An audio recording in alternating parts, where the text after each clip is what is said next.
Alpha Warlord kidnaps Omega Princess. Chapter 1. The Blood Moon Raid. The screaming started at midnight. Princess Sera's eyes snapped open as the palace bells shattered the silence. 3 tolls, the ancient warning of invasion. She threw off her silk covers and rushed to the window, her heart hammering against her ribs. What she saw turned her blood to ice. The northern gate was engulfed in flames. Through the orange glow and billowing smoke, she could see them. Warriors on horseback, their armor dark as a starless sky, cutting through her father's guards like wheat before a scythe. At their head rode a figure she'd only heard of in whispered legends, a nightmare made flesh. Kale the Ruthless, the Alpha Warlord of the Shadowlands. Princess. Her handmaiden burst through the door, face white with terror. You must hide. They're in the palace. They're coming for you. But it was already too late. The chamber door exploded inward, splinters of ancient oak flying through the air. Sera stumbled backward as 3 warriors stormed in, but they merely positioned themselves at the entrance like dark sentinels. Then he walked in. Kale was taller than any man she'd ever seen, his presence filling the room like a physical force. His face was carved from granite, sharp jaw, brutal cheekbones, eyes like chips of amber that seemed to glow in the firelight. A scar ran from his left temple to his chin, a white line that only added to his terrifying beauty. His armor was splattered with blood that wasn't his own. The Omega Princess of Linares, he said, his voice like distant thunder. You're smaller than I expected. Sera lifted her chin, forcing herself to meet those predatory eyes despite the primal fear coursing through her veins. As an Omega, every instinct screamed at her to submit to this Alpha's dominance. But she was a princess first. If you've come to kill me, get it over with, she said, surprised by the steadiness in her voice. I won't beg. Something flickered in his eyes, amusement? Respect? It vanished too quickly to tell. Kill you? He moved closer, each step deliberate. No, little Omega. You're far too valuable for that. Your father refused my terms of alliance, so I'll take his most precious treasure instead. I am not a bargaining chip. Sera grabbed the ceremonial dagger from her dressing table, pointing it at him with shaking hands. Kale looked at the blade, then at her face, and did something unexpected. He smiled. It was a wolf smile, all teeth and danger. That's good, he said softly. I was hoping you'd have fire in you. He moved with impossible speed. One moment he stood 3 paces away. The next, his hand was around her wrist, squeezing just hard enough to make her fingers open. The dagger clattered to the floor. His scent enveloped her, smoke and pine, and something wild that made her Omega instincts war with her rational mind. Let go of me. She tried to pull away, but it was like pulling against iron chains. You have 2 choices, princess, Kale said, his face now inches from hers. Come willingly, or I carry you out of here unconscious. Either way, you're leaving with me tonight. Choose quickly. This palace will be ash by dawn. You monster. My father. Your father is already dead. His words were brutal in their simplicity. He died defending the throne room. Bravely, I'll admit, but dead nonetheless. The world tilted. Sera's knees buckled, and she would have collapsed if Kale hadn't caught her. Through the ringing in her ears, she heard screams from deeper in the palace, smelled smoke growing thicker. Why? She whispered. Why are you doing this? Because the Shadowlands need an Omega of royal blood, he said, lifting her effortlessly into his arms. Because an ancient prophecy demands it. Because your father should have agreed to my proposal when he had the chance. His eyes bore into hers. And because, princess, you and I are going to change the fate of kingdoms. She tried to struggle, but her body felt impossibly heavy, her limbs like lead. Looking down, she saw the dart protruding from her shoulder. When Hattie struck her, the room began to spin. What did you do? Her words slurred as darkness crept in from the edges of her vision. Sleep now, little Omega. Kale's voice seemed to come from very far away. When you wake, your old life will be nothing but a memory. Your new life begins in the Shadowlands. As consciousness fled, Sera's last thought was a vow. Whatever prophecy he speaks of, whatever he plans, I will find a way to destroy him, even if it costs me everything. She never saw Cale's expression as he carried her from the burning palace, or the way his jaw tightened when he whispered words she wasn't meant to hear. "Forgive me, princess." But the alternative would have been far worse. As Cale rides into the darkness with the unconscious princess, a hooded figure watches from the shadows of the burning palace, their eyes glowing an unnatural silver. They raise a gnarled hand and whisper, "The blood moon binding has begun." But which of them will survive when they learn the truth, that one must die for the other to fulfill their destiny? Chapter 2. The Shadowlands Awakening. Sera woke to darkness and the taste of blood. Her head throbbed with every heartbeat, and for a disorienting moment, she couldn't remember where she was. Then it all came flooding back. The invasion, the flames, Cale's amber eyes, her father's death. A sob caught at her throat, but she forced it down. She wouldn't give her captor the satisfaction of hearing her cry. As her eyes adjusted, she realized she wasn't in complete darkness. Pale blue moonlight filtered through high windows, illuminating what appeared to be a bedchamber carved from black stone. The architecture was ancient, predating even her kingdom's oldest structures. Runic symbols she didn't recognize were etched into every surface, and in the moonlight, they seemed to pulse with a faint, sickly luminescence. She tried to sit up and discovered the iron manacles around her wrists, attached to chains that allowed movement but not escape. Rage ignited in her chest, burning away the last cobwebs of the drug. "I see you're awake." Sera's head snapped toward the voice. Cale stood in the doorway, no longer in his battle armor, but wearing simple black clothing that somehow made him look even more dangerous. Without the armor's bulk, she could see the predatory grace in every line of his body, the coiled power barely contained. "Where am I?" she demanded, hating how her voice cracked.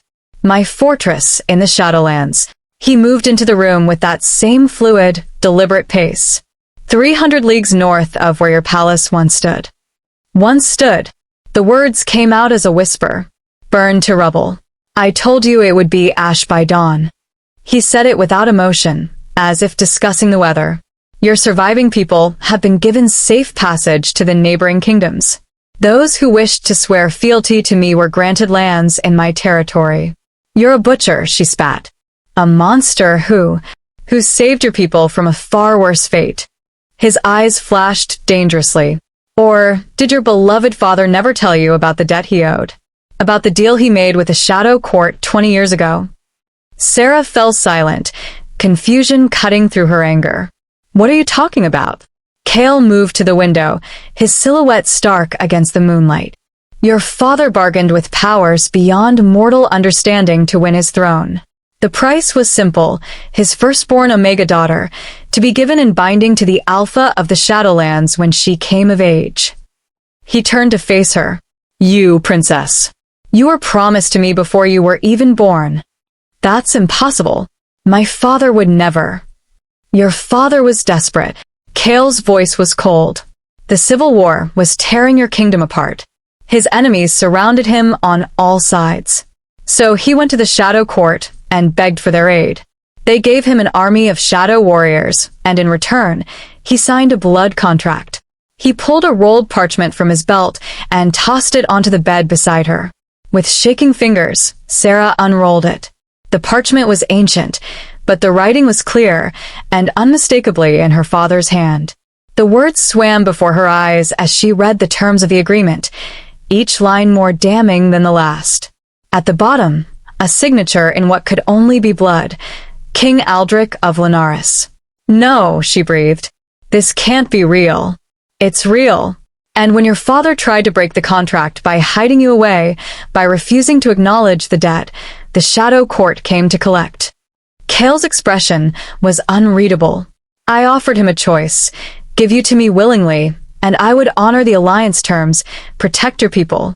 Refuse, and the court would take not just you, but every Omega in your kingdom as payment for his betrayal." Sera's mind reeled.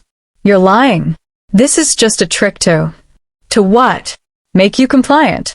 He laughed, but there was no humor in it.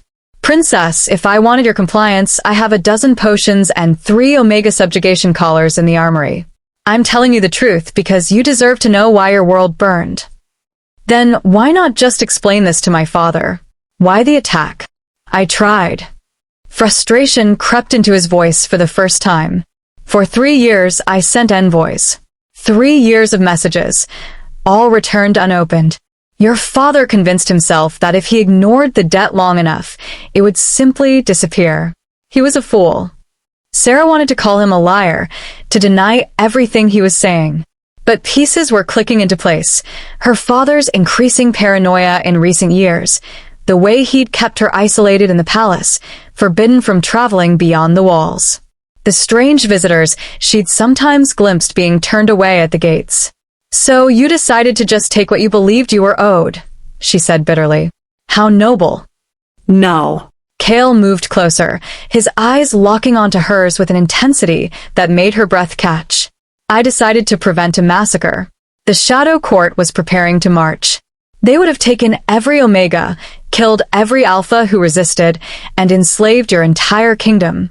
I convinced them to let me handle it, to accept just you, as originally bargained.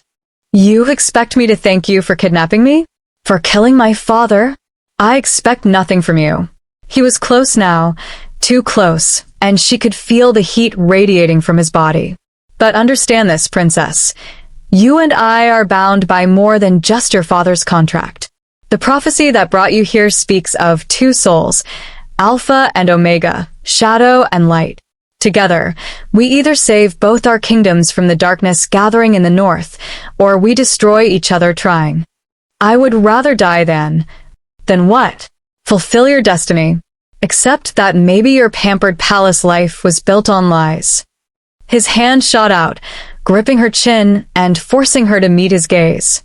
You think I wanted this? You think I enjoy being bound to an Omega princess who looks at me like I'm a demon? For a moment, Sera saw something in his eyes. Pain, perhaps, or loneliness. But it vanished as quickly as it appeared, hidden behind walls of ice. The blood moon rises again in 7 days, Kale said, releasing her and stepping back. On that night, we must complete the binding ritual. Until then, you're free to move about the fortress, but don't try to escape. The Shadowlands are not kind to those who wander them unprepared. He turned to leave, but Sera's voice stopped him. What happens if I refuse the binding? Kale paused in the doorway, his back still to her. Then the Shadow Court will come. And this time, there will be no one to stop them from taking everything. He looked back over his shoulder, his expression grave. Not just your people, Princess. Every Omega in every kingdom between here and the Southern Sea. That's what's at stake. That's why I need you to choose to bind with me. Not because of force, but because you understand what we're fighting against. Before she could respond, he was gone, the door closing behind him with a hollow boom. Sera sat in the darkness, the chains cold against her wrists, and felt the weight of impossible choices pressing down on her. Bind herself to the man who destroyed her life, or doom countless innocents to a fate worse than death. She pulled her knees to her chest and finally let the tears come. As Sera weeps in her chamber, she doesn't notice the shadows in the corner beginning to writhe and take shape. A whisper echoes through the room in a language older than stone. The princess bears the mark of the first Omega.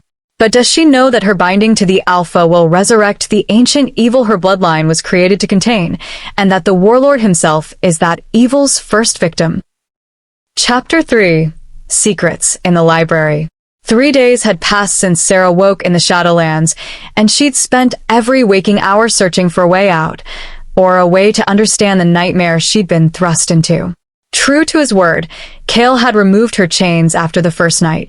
She was free to roam the fortress, though shadow guards followed at a distance, silent as ghosts. The fortress itself was a labyrinth of black stone corridors and soaring halls that seemed to shift when she wasn't looking. But yesterday, she discovered something that made her heart race with possibility. The library. It was vast beyond imagining, shelves rising 50 feet high into shadow-draped ceilings, containing thousands upon thousands of ancient texts. If answers existed about the prophecy, the shadow court, or the binding ritual, they would be here. Now, as moonlight filtered through high windows and her candle cast dancing shadows across leather spines, Sera ran her fingers along a shelf in the forbidden section. She'd watched the scholar leave this area locked, but the pick she'd fashioned from a hairpin had made quick work of it. Her governess would have been appalled, and secretly proud. The titles were in languages she didn't recognize, but one book seemed to pulse with a faint blue light, calling to her. She reached for it, her fingers just brushing the spine, when a voice spoke from the darkness. "I wouldn't touch that if I were you." Sera spun, heart hammering, expecting to see one of Kale's guards. Instead, an elderly woman emerged from between the shelves, her silver hair braided with black feathers, her eyes milky with cataracts, yet somehow seeming to see everything. "Who are you?" Sera demanded, trying to keep her voice steady. "I am Mira, keeper of forbidden knowledge and teller of uncomfortable truths." The old woman moved closer, leaning heavily on a gnarled staff. "And you, child, are playing with forces you don't understand." "Then help me understand." Sera stepped forward eagerly. "Please. Kale says I'm bound by prophecy, that I need to complete some ritual, but he won't explain what it truly means. What am I really meant to do?" Mira studied her for a long moment, then sighed. "Come, sit. What I must tell you cannot be spoken standing." She led Sera to a hidden alcove where cushions surrounded a low table. With a wave of her hand, candles burst to life, illuminating the space.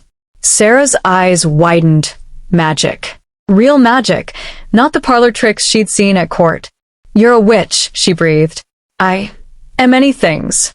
Once, I was the high priestess of the Shadow Court. Now, I am merely an old woman who remembers what everyone else has forgotten." Mira settled onto a cushion with a groan. "Including the truth about what you're binding to Kale will really unleash. Tell me everything." Myra's blind eyes seemed to pierce through her. 5,000 years ago, the world was not divided into kingdoms. There was only the first city, ruled by the first Alpha and his Omega mate. They were beings of incredible power. He could command shadows themselves. She could weave light into solid form. Together, they were unstoppable. What happened to them? Pride. Ambition. The Alpha sought to become a god, to transcend his mortal form. He delved into forbidden magic, made bargains with entities from beyond the veil. The Omega begged him to stop, but he wouldn't listen. So she did the only thing she could. She bound their souls together with a curse disguised as a blessing. Sera leaned forward, transfixed. What kind of curse? She split their unified soul into two parts, Alpha and Omega, shadow and light. They would be reborn again and again throughout the ages, always finding each other, always drawn together. But they could never complete the binding that would restore their full power, because doing so would resurrect the darkness the first Alpha had awakened. The same darkness that destroyed the first city and created the Shadow Court. The implications crashed over Sera like a wave. "You're saying Kale and I are them? Reborn? You carry fragments of their souls, yes. In every generation, the first Alpha and Omega return in new forms, new bodies. Usually they never meet. The universe conspires to keep you apart. But sometimes..." Myra's voice dropped to a whisper. "Sometimes, when the darkness grows strong enough, when the barriers between worlds grow thin, you find each other. And the cycle begins again." "The blood moon," Sera said, understanding dawning. "The ritual. Would complete the binding. Would merge your souls as they were meant to be. And in doing so, would restore the power of the first Alpha." Mira gripped Sera's hand with surprising strength. "Child, Kale doesn't know this. He thinks the binding will give you both power to fight the Shadow Court. He doesn't realize he is what you're meant to fight." Sera's mind whirled. "But he's brutal, yes, but not evil. Not like what you're describing." "Not yet." The darkness sleeps within him, contained by the fracture in his soul. Complete the binding, and it will wake. He'll remember what he was, what he wanted to become. And this time, Princess, there's no first Omega powerful enough to stop him. Then I won't do it. Sera stood abruptly. I'll refuse the ritual. Find another way. The Shadow Court will come. They are servants of the darkness, waiting for their master to return. If you refuse the binding, they'll force it. They'll drain your light and feed it to Kale piece by piece until he transforms anyway, except without your conscious participation. You'll die in the process. At least this way, if you agree willingly, you might retain enough of yourself to what? Watch as my soul is devoured. To be the cage, Mira said quietly. The first Omega couldn't destroy the darkness, but she could contain it. If you bind to Kale willingly, with full knowledge, you might be strong enough to keep the darkness imprisoned. To save the man he is now from the monster he was. Sera sank back onto the cushions, her legs weak. This is impossible. You're asking me to sacrifice everything. I'm telling you the truth. What you do with it is your choice. Mira stood, leaning on her staff. But know this. Kale cares for you already, though he doesn't admit it. In every life, the Alpha falls for his Omega before the binding. It's the one constant. If you can reach his heart before the ritual, if you can make him understand what he's fighting within himself, there might be hope. Why are you telling me this? If you were the High Priestess. I failed them once. Myra's voice cracked with ancient pain. 5,000 years ago, I was there when the first Alpha fell into darkness. I said nothing, did nothing, because I feared his power. I won't make that mistake again, even if the Shadow Court destroys me for this betrayal. Before Sera could respond, footsteps echoed through the library. Heavy, purposeful. Kale. Go, Mira hissed. He must not know we spoke. Not yet. When the time is right, you'll know what to do. The old woman vanished between the shelves just as Kale emerged into the alcove. His eyes swept the space, then settled on Sera with suspicious intensity. What are you doing here? He demanded. This section is forbidden. Sera forced herself to meet his gaze, even as her heart raced.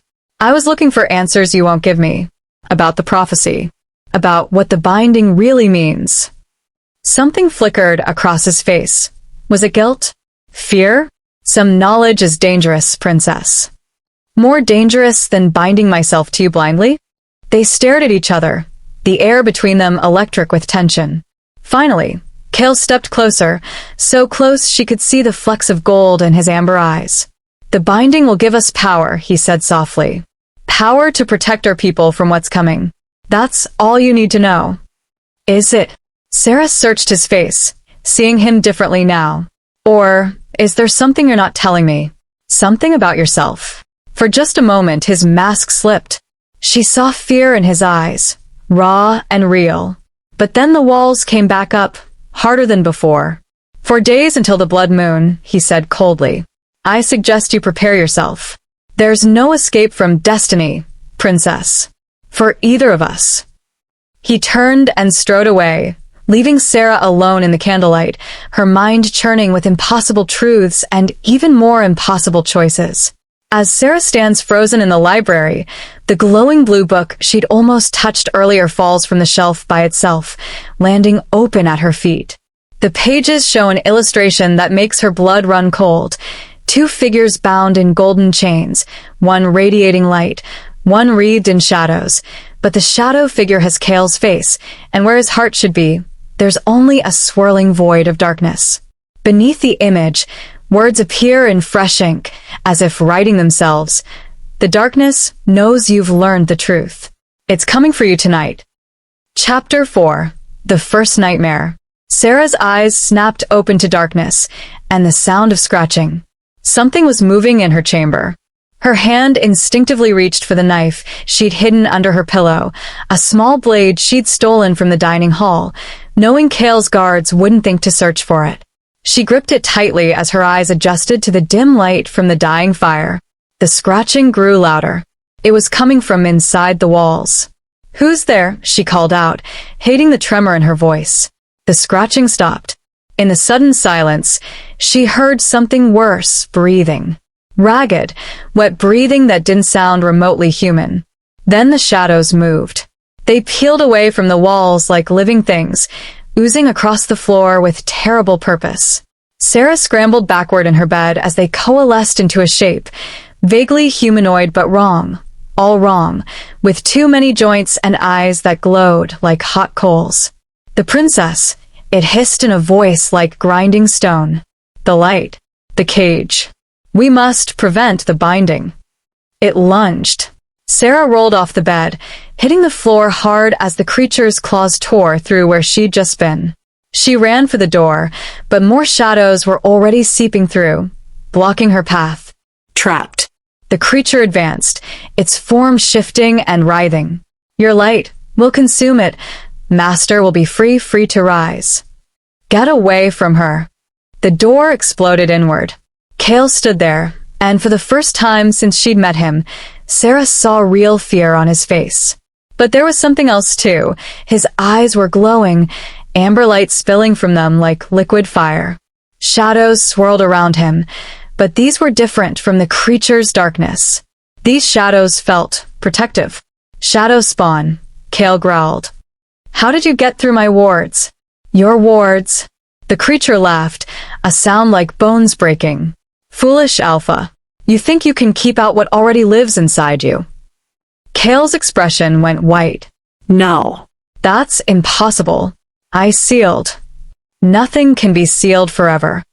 The creature's attention snapped back to Sera. But first, the light dies. It moved with horrifying speed, but Kale was faster. He threw himself between Sera and the creature, and when they collided, the entire room erupted in a maelstrom of warring shadows. Sera pressed herself against the wall, watching in horror as Kale and the creature grappled, both wreathed in darkness. But something was wrong. As Kale fought, his shadows were growing darker, less controlled. She could see him struggling against something internal, his face contorting with pain. Fight it, Sera shouted, not even sure what she meant. Kale, don't let it. Run, he roared, his voice distorting, becoming layered with something inhuman. Sera, run. He'd never used her first name before. The raw desperation in it spurred her into motion. She grabbed a fallen torch from the wall and dove through the door, racing down the corridor. Behind her, she heard Kale's scream, a sound of pure agony that would haunt her dreams. The fortress had become a nightmare.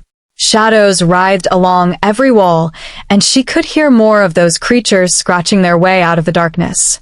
She ran blindly, taking turns at random, until she burst through a door and found herself in an inner courtyard. The night air was freezing. Above, the moon hung huge and red, the blood moon, but it wasn't supposed to be full for 4 more days. What was happening? Princess.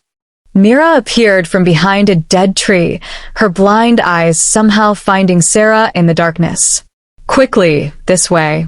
The shadows are hunting, but I can hide you. Kale, Sera gasped. Something's wrong with him. The creature said. That the darkness lives inside him. Yes. Mira grabbed her arm with surprising strength. The blood moon is rising early. The shadow court is forcing the binding, trying to awaken the first alpha before you're ready. We must. A roar split the night. Sera turned and saw a figure emerging from the fortress entrance. It was Kale, but transformed. His form was wrapped in shadows so dense they seemed solid, his eyes blazing with unholy light. When he spoke, his voice echoed with 1,000 whispers. Omega, you cannot run from me. We are bound. We have always been bound. That's not Kale, Mira whispered urgently. That's the darkness wearing his face. If it catches you now, before your light can counterbalance it. It will consume me, Sera finished. She looked at the twisted version of the man who'd kidnapped her, who'd destroyed her life, who'd spent 3 days treating her with an odd, careful respect that belied his reputation. Under all that darkness was someone who was trying to fight, who was suffering. She made her decision. Tell me how to help him, Sera said, gripping Myra's shoulders. Tell me how to save him from this. Are you mad? You need to. I'm not running anymore. Sera's voice was steel. He saved me from that creature, when he could have let it kill me. Now I save him. Tell me what to do. Mira stared at her, those blind eyes seeming to see into her very soul. Then she smiled, sad and proud. You truly are her reborn. Very well. Your light can cage the darkness, but you must call it forth. You've never used your Omega power, have you? I don't have power. I'm just. You are the descendant of the first Omega. The light sleeps in your blood, waiting to be awakened. You must reach inside yourself, find the part of you that recognizes him, and pull. The shadow Kale was advancing, each step leaving scorch marks in the stone. Other shadow creatures were emerging from the fortress behind him, drawn to their awakening master. I don't know how. Sera's panic was rising. Then learn quickly, or you'll both die. Mira pushed her forward. Go to him. Let your instincts guide you. The Omega always knows how to call her Alpha home. Sera stumbled toward the advancing darkness, every rational thought screaming at her to flee. But beneath the fear, something else was stirring. A warmth in her chest, spreading through her veins like liquid gold. It responded to Kale's presence, recognizing him on a level deeper than thought. Kale, she called out, her voice somehow cutting through the chaos. I know you're in there. I know you're fighting. Don't let this darkness define you. The shadow form paused, its blazing eyes fixing on her. The Omega speaks. But words are meaningless. Only power matters. Only the binding can save you now. Then bind with me, Sera said, and was shocked to realize she meant it. But the real you, not this monster. Come back to yourself, and I'll complete the ritual willingly. Sera, no. Kale's real voice broke through for just a moment, raw with horror. Can't control, it's too strong. The shadows around him pulsed, trying to force him back under. But Sera could see the battle now, Kale's consciousness fighting against the ancient darkness that had been sleeping in his soul, awakened too soon by the shadow court's manipulation. She closed her eyes and reached for that warmth in her chest, pulling on it like a thread. Light exploded from her body, pure and white and searing. She'd never felt anything like it, power flooding through her, burning away fear, doubt, everything except the certainty that she could save him. Sera opened her eyes, and they glowed like stars. Come back to me, Alpha, she commanded, and her voice carried the weight of 5,000 years. I call you by your true name, not the darkness's whisper. Kale of the Shadowlands, I summon you. The shadow form screamed, shadows and light warring across its body. Sera could see Kale's true form struggling to emerge, fighting his way back through layers of darkness. She poured more light into him, not knowing where it came from, only that it was endless, drawn from some deep well within her soul. That's it, she urged. Keep fighting. I won't let the darkness have you. I won't let it win. With a final roar of defiance, Kale broke through. The shadows shattered like glass, and he collapsed to the stone, gasping, himself again. The shadow creatures wailed and retreated back into the fortress's depths. Sera ran to him, dropping to her knees beside his trembling form. His eyes met hers, amber again, human again, filled with awe and terror. You called me back, he whispered hoarsely. How did you? I don't know. She helped him sit up, shocked to find herself cradling the fearsome warlord. But I meant what I said. I'll do the binding willingly. Whatever it takes to help you control this darkness inside you. You don't understand what you're offering. His hand came up, cupping her face with a gentleness that contradicted everything she knew about him. The binding will change you. Change us both. There may be no going back. Then we go forward. Sera met his eyes steadily. Together. Because I'm starting to realize that maybe we were always meant to. Myra's scream cut her off. They both whirled to see the old witch suspended in the air, held by shadows that were different from Kale's. These were thick with malice. A figure emerged from the fortress entrance, cloaked in darkness that made even the shadow spawn look like pale imitations. When it spoke, its voice was ancient and cold as the void between stars. Touching, but premature. The ritual requires preparation, proper timing, the correct ingredients. The figures had turned toward Sera. We cannot have the Omega awakening her power too soon. She must be properly contained until the blood moon reaches its peak. The shadows tightened around Mira, and the old woman's scream was cut short as her body went limp. No! Kale surged to his feet, shadows erupting from his hands. But these were his shadows, controlled, precise. They slammed into the cloaked figure, who merely laughed and deflected them with a casual gesture. Foolish boy. Did you really think you could master what lives inside you? We are the Shadow Court, and we have been cultivating the darkness in your bloodline for 50 generations. You are our masterpiece. I am no one's puppet, Kale snarled, moving to place himself between Sera and the figure. Release the witch and leave my fortress. Your fortress? The figure gestured, and suddenly dozens more shadow spawn emerged from every doorway, every window. This has always been our stronghold, Alpha. We merely allowed you to believe you ruled here. Every brick, every stone, every shadow answers to us. Sera felt her newfound power flickering, unstable, without training or understanding. She tried to summon more light, but it sputtered like a dying candle. The figure noticed and chuckled. Yes, little Omega, your power is raw, untrained, dangerous to yourself as much as others. This is why the ritual must be properly conducted. You could burn yourself out, or worse, consume your Alpha's soul entirely if you don't learn control. The figure dropped Myra's unconscious body carelessly. We will return at the true blood moon's peak in 3 days. Until then, consider this a warning.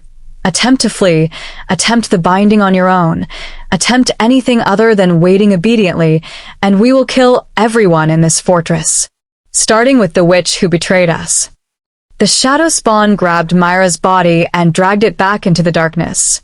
The cloaked figure began to fade. Oh, and Kale? Its voice echoed as it vanished. Sleep well. The nightmares are only beginning. Then they were gone, leaving Kale and Sera alone in the courtyard, the false blood moon already beginning to fade from the sky. Sera's legs finally gave out. Kale caught her before she hit the ground, and for a moment they stayed like that, the warlord and the princess, clinging to each other in the darkness like two people drowning. I'm sorry, Kale said softly, his breath warm against her hair.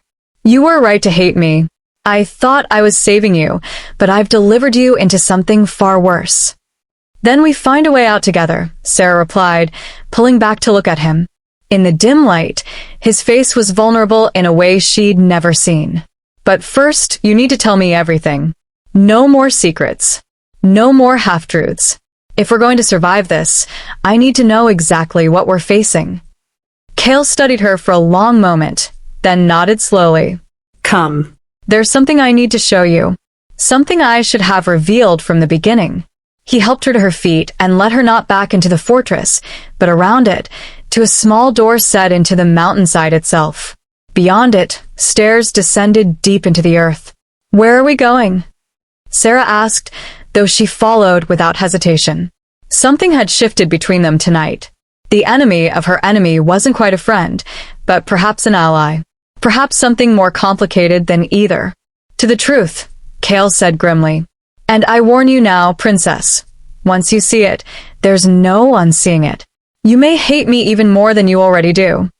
Try me, Sera said, and together they descended into darkness. As they reached the bottom of the stairs, Kale lights a torch to reveal a vast underground chamber. Sera gasps.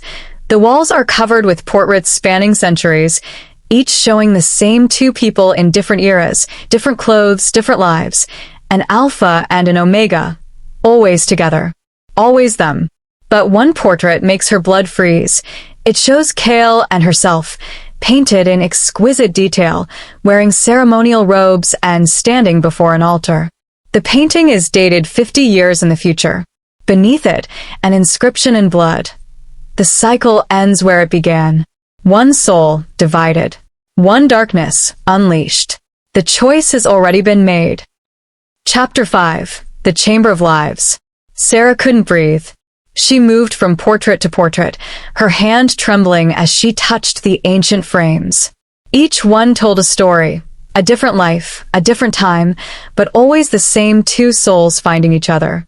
Here, a warrior queen and her shadow knight, standing amid battlefield ruins.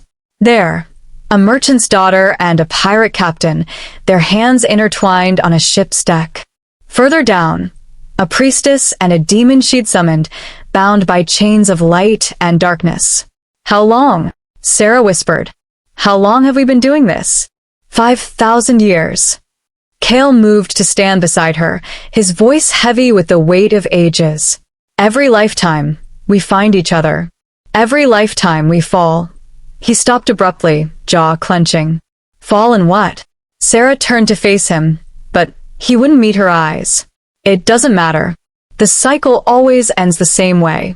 One of us dies, or we both do, and the darkness is sealed again for another generation.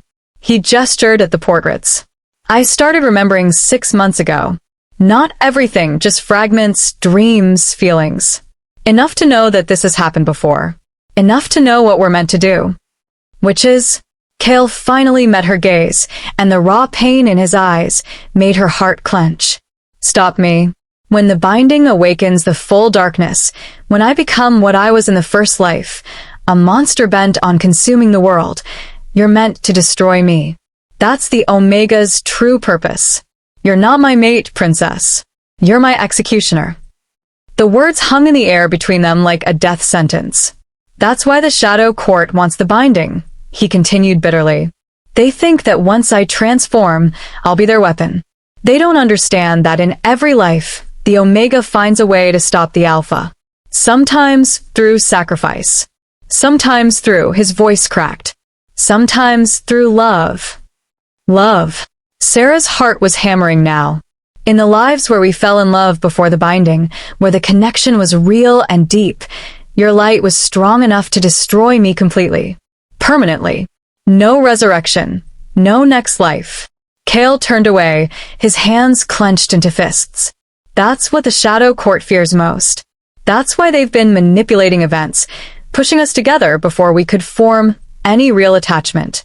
A binding born of hate or duty won't give you the power you need to end the cycle for good. Sera's mind reeled. So, what you're saying is, if you truly love me when the darkness awakens, you'll have the power to kill me forever. If you don't, he laughed bitterly. Then we'll both die, the cycle will reset, and 2 more people will be born to suffer through this again in another century. She stared at his back, at the tension in his shoulders, and suddenly understood. You don't want to be saved. You want me to end this. I'm tired, Sera. His voice was barely a whisper. 5,000 years of this curse, 5,000 years of causing death and destruction. Yes, most lives I don't remember, but I remember now. I remember enough to know that the world would be better off without me in it. That's not your choice to make. Anger flared in her chest, not at him, but at the impossible cruelty of their situation. You didn't ask for this curse. Neither did I. But we're here, and we're stuck with each other, and I refuse to believe that the only solution is one of us dying. There is no other solution. Kale finally turned to face her. I've read every text in that library. I've consulted with Mira for years. The prophecy is clear. The Alpha must be destroyed, or the darkness will consume everything. Then the prophecy is wrong. Sera moved closer, driven by something she didn't fully understand. Part defiance, part desperation, part something deeper. Mira told me that in the first life, the Omega bound your souls together.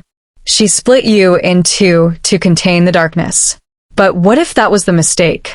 What if dividing you only made the darkness stronger? What are you suggesting?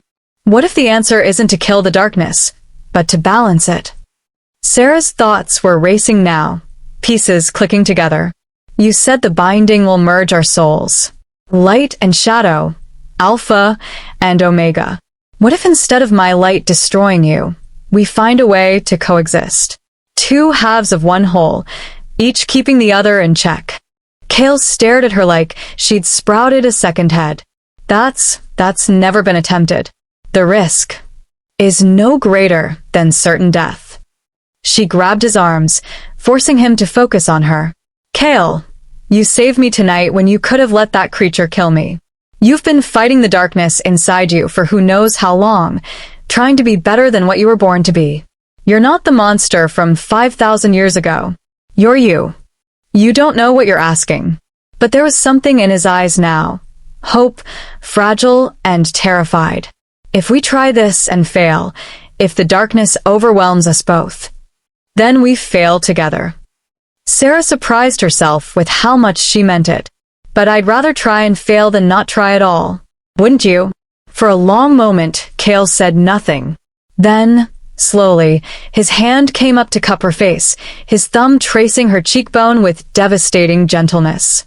You're either the bravest person I've ever met, he said softly, or the most foolish. Can't I be both? The corner of his mouth quirked up, the first real smile she'd seen from him. It transformed his face, making him look younger, less burdened. I suppose you can. The moment stretched between them, charged with possibility. Sera became acutely aware of how close they were standing, of the warmth of his hand on her face, of the way his eyes had darkened as he looked at her. There's something else, Kale said, his voice dropping lower. Something you need to understand about the binding ritual. What? It's not just a magical ceremony. It requires. He hesitated, seeming to struggle with the words. Complete union. Physical, emotional, spiritual. The merging of two souls into one requires all barriers to fall. Do you understand what I'm saying? Heat flooded Sera's face as understanding dawned. Oh. The Shadow Court will expect us to complete the ritual in 3 days, under their observation, with you terrified and me barely in control of the darkness. It would be. His jaw clenched. Brutal. Traumatic. Wrong in every way that matters. But if we did it ourselves? Before then? Sera couldn't believe she was suggesting this, but the logic was sound. If we chose to complete the binding on our own terms, with me willing and you in full control, it might give us enough of an advantage to fight back when the Shadow Court comes. Kale's eyes searched hers intently. But Sera, I need you to be absolutely certain. Once the binding is complete, there's no undoing it. Our souls will be linked forever. If I fall into darkness, you'll feel it. If you die, so do I. We'll be bound in every sense of the word. Forever is a long time, Sera said, her heart pounding. But I think we've been bound since before I was born. Maybe since before either of us was born this time around. The contract, the prophecy, maybe all of that was just the universe's way of pushing us towards something that was always meant to happen. You sound like you're talking yourself into this. Maybe I am. She laughed shakily. 3 days ago, I was a princess who'd never left her palace. Now I'm contemplating binding my soul to a warlord in order to fight an ancient evil. It's a lot to process. We don't have to decide tonight. But Kale's hand hadn't left her face, and she found herself leaning into his touch. You need rest. Real rest, not shadow-haunted nightmares. My chambers are warded more strongly than yours. You'll be safe there. Your chambers? Sera raised an eyebrow. That's rather presumptuous. There's a guest room attached, he said dryly. I'm not that much of a barbarian. Though if you'd prefer to stay in your own rooms with the shadow spawn scratching at the walls. Your chambers sound lovely, actually. As they moved toward the stairs, Sera took one last look at the portraits. Her eyes caught on one near the back, a pair dressed in scholarly robes, standing in what looked like this very chamber. They were older than in most portraits, silver-haired and peaceful, their hands clasped together. Kale, she called. Look at this one. He came to stand beside her, following her gaze. His breath caught. That's not possible. In every life, we die young. Always. But there it was, proof that at least once, in at least one lifetime, they'd survived. They'd grown old together. Below the portrait, an inscription in a language Sera couldn't read. What does it say? She asked. Kale's voice was rough with emotion. In balance, we found peace. In love, we found strength. In unity, we found the way forward. He paused. It's dated 3,000 years ago. Whoever we were then, we found a way to break the pattern. Even if only for one lifetime. Then we can do it again. Sera took his hand, intertwining their fingers. The touch sent sparks racing up her arm. Whether from magic or simple human connection, she couldn't say. We just have to figure out how they did it. No pressure, Kale said, but he didn't let go of her hand. Just saving the world and breaking an ancient curse should be simple. Despite everything, the danger, the impossible odds, the weight of 5,000 years pressing down on them, Sera found herself smiling. Well, when you put it that way. They climbed the stairs together, hands still clasped, neither willing to break the connection. At the top, Kale paused and turned to her. Sera, I need you to know something. What? If we do this, if we attempt the binding on our terms and something goes wrong, if the darkness takes over. His eyes were fierce. I need you to promise me you'll do what needs to be done. Don't hesitate. Don't let sentiment stop you. Just end it. Kale. Promise me. His grip on her hand tightened. I need to know that you're strong enough to kill me if necessary. Can you do that? Sera looked into the eyes of the man who'd kidnapped her, killed her father, destroyed her entire world. The man who'd also saved her life, fought against his own nature, and just offered her a chance at something impossible. The man who, against all logic and reason, she was starting to care for. Yes, she lied, because she knew it was what he needed to hear. I promise. As they walk through the fortress corridors, neither notices the mirror they pass, a mirror that doesn't show their reflection, but instead reveals their true souls. In the glass, two figures walk, Sera blazing with white gold light, pure and bright. But Kale's reflection is split down the middle, half of him matching his physical form, the other half a writhing mass of shadow with eyes that glow red instead of amber. And in the darkness, a mouth opens in a silent scream of warning that only the mirror can see. She cannot kill what she loves.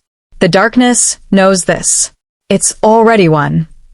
Chapter 6. The Warlord's Heart. Kale's chambers were nothing like Sera expected. She'd anticipated something brutal, militaristic. Weapons on the walls, cold stone, the dwelling of a warlord. Instead, she found herself in a space that felt almost lived in. Bookshelves lined one wall, filled with well-worn volumes. A fire crackled in an ornate hearth. Through massive windows, she could see storm clouds gathering over the mountains, lightning flickering in their depths. The guest room is through there, Kale said, gesturing to a door. It has its own bath and should have everything you need. If you require anything else. Why did you really bring me here? Sera interrupted. Not to the fortress, I know that part now. But to your private chambers. You could have posted guards outside my room. Kale was silent for a long moment, his back to her as he stared out at the gathering storm. When he finally spoke, his voice was barely above a whisper. Because I'm afraid. The admission hung in the air. Sera had never expected to hear those words from him. The nightmares are getting worse, he continued. Every time I close my eyes, I see flashes of the first life. I remember things I wish I didn't. The people I hurt, the cities I burned. And I can feel it, Sera. The darkness, waiting just below the surface, getting stronger each day. What if I lose control again? What if I hurt you? So you brought me here where you could watch me, Sera said, understanding dawning. To protect me from yourself. I know how that sounds. It sounds like you care. She moved closer, drawn by something she couldn't name. For someone who's supposed to be a monster, you spend a lot of energy trying to protect people. Kale turned to face her, and the vulnerability in his expression made her breath catch. I've spent my entire life trying to be anything other than what I was born to be. Building this fortress, creating laws to protect the weak, fighting against the Shadow Court's influence. All of it was just trying to prove I wasn't him. Wasn't that thing from 5,000 years ago. You're not, Sera said firmly. You're Kale. Whatever you were before, whatever you might become, right now, you're choosing to fight it. That matters. Does it? When the binding happens, all my choices might disappear. The darkness could take over completely. Then we make sure you have something to fight for. Something stronger than the darkness. Sera reached up and placed her hand over his heart, feeling it pound beneath her palm. Tell me about you. Not the warlord, not the cursed Alpha. Just you. Help me know who I'm binding myself to. Kale covered her hand with his, holding it against his chest. I was born in a village at the edge of the Shadowlands. My mother died in childbirth. Apparently that's common for alpha births in my bloodline. We burned too hot, consumed too much. My father raised me alone, trained me to fight, to lead. He died when I was 15, defending the village from raiders. I'm sorry. Don't be. He died well. It's what he would have wanted. Kale guided her to sit by the fire, settling beside her but maintaining a careful distance. After that, I wandered for a few years, fought in wars, sold my sword to whoever paid best. I was angry, reckless. Got this scar. He traced the white line on his face, from a battle I should have died in. Should have, but didn't. That's when I started having the dreams. Dreams of the first life? Fragments. Enough to scare me. Enough to make me realize I needed to be more than just a blade for hire. He stared into the flames. I claimed this fortress 10 years ago, killed the warlord who ruled it before me. Started gathering people who had nowhere else to go, refugees, orphans, those fleeing persecution in other kingdoms. Built something that mattered. Until my father's debt came due, Sera said quietly. Until then. Kale's jaw clenched. I tried for 3 years to find another way. But the Shadow Court was insistent, and the dreams were getting worse. I thought if I could complete the binding properly with understanding and preparation, maybe we could control it. Use the power for good instead of destruction. You really believe that? I wanted to. He finally looked at her, and the longing in his eyes was almost painful to witness. For 10 years, I've ruled this fortress alone. No equals, no true companions. Just a warlord giving orders, making decisions that cost lives. And then I saw you. Sera's heart skipped. When? 6 months ago. I sent a spy to your palace to assess whether the rumors about your father's Omega daughter were true. He brought back a portrait. Kale stood abruptly, moving to a cabinet and pulling out a small painting. He handed it to her. Sera stared at her own face, captured in oil paint. It was from the palace gardens, her favorite place. She remembered that day. The artist had been a visitor from a neighboring kingdom, asking permission to paint the flowers. She'd never known he'd included her in the composition. I looked at this painting every day for 6 months, Kale said softly, trying to prepare myself for what had to happen. Trying to see you as just a means to an end, a necessary component for the ritual. But the more I looked, the more He stopped, shaking his head. This is foolish. Say it, Sera urged, setting the portrait aside. Please. The more I looked, the more I saw someone trapped. Like me. Caged by duty, by blood, by circumstances, beyond your control. He crouched before her, bringing them eye to eye. When I rode into your palace that night, when I saw you standing there with that ceremonial dagger, so small and so defiant, something in me recognized you. Not as the Omega from prophecy, but as someone I could. He cut himself off, but Sera understood what he wasn't saying. Because she felt it too, this impossible pull between them. Part destiny, yes, but part something more human and real. Show me, she whispered. Show you what? Your scars. The ones from the first life. She'd seen them briefly earlier, glowing beneath his skin during the fight. Let me see what you're so afraid of. Kale hesitated, then slowly stood and pulled off his shirt. Sera's breath caught. His torso was covered in scars, but these weren't the random marks of battle. They formed patterns, ancient runes and symbols that seemed to writhe in the firelight. And as she watched, they began to glow with a faint red light, pulsing in time with his heartbeat. The marks of the first binding, Kale said, his voice tight. They appeared when I was 20, when the memory started. Each one is a seal, containing a piece of the darkness. But they're failing. Look. He turned, showing her his back. The scars there were worse, some of them split open and weeping shadow instead of blood. Gods, Sera breathed. You're in pain. Constant pain. It's manageable. But the tension in his shoulders told a different story. Without thinking, Sera reached out and touched one of the broken seals. The moment her fingers made contact, light flared. Her light, the Omega power she'd accessed earlier. The glow spread from her hand across the skin, and Kale gasped. What are you? He started to turn, but she held him still. Fixing it, she said, though she had no idea what she was doing. She simply let her instincts guide her, her light flowing into the cracks in his seals, knitting them back together. Or at least trying to. The pain on Kale's face eased, his shoulders relaxing for the first time since she'd met him. As she worked her way across his back, healing seal after seal, she felt something building between them. A connection deeper than words, more intimate than touch. Sera, Kale said hoarsely, you need to stop. Why? She moved to another seal, watching it close beneath her fingertips. Because what you're doing, it's creating a preliminary bond. We're not supposed to. He trailed off as she touched a particularly large seal over his spine, sending a wave of combined pleasure and relief through him that she felt echo in her own body. Oh, that kind of bond. Sera's hand stilled, but she didn't pull away. Does it hurt? No. It feels. He turned to face her, and the look in his eyes made her core tighten. Like coming home after a lifetime of wandering. Like finding something I didn't know I'd lost.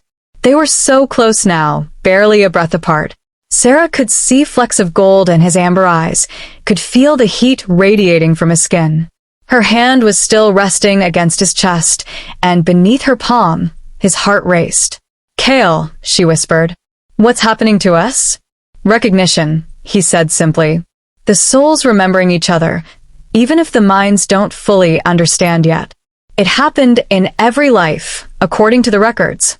But it was never supposed to happen before the binding. Never this fast, this strong. Is that bad? I don't know. His hand came up, fingers threading through her hair. But I know that I should send you to the guest room. I know that getting closer right now, before we've made a real decision about the binding, is dangerous for both of us. Then why aren't you? Sera's voice was barely audible. Because I'm selfish. Kale's thumb traced her lower lip, and she trembled. Because in 5,000 years of paying for one life's mistakes, I've never wanted anything as much as I want this moment with you. And because tomorrow, the Shadow Court might take the choice away from us entirely. Sera made her decision. She closed the distance between them and pressed her lips to his. For one heartbeat, Kale froze.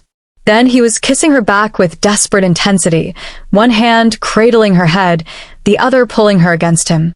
The connection between them flared bright, light and shadow intertwining, and Sera gasped into his mouth at the sensation of feeling his emotions mixing with hers.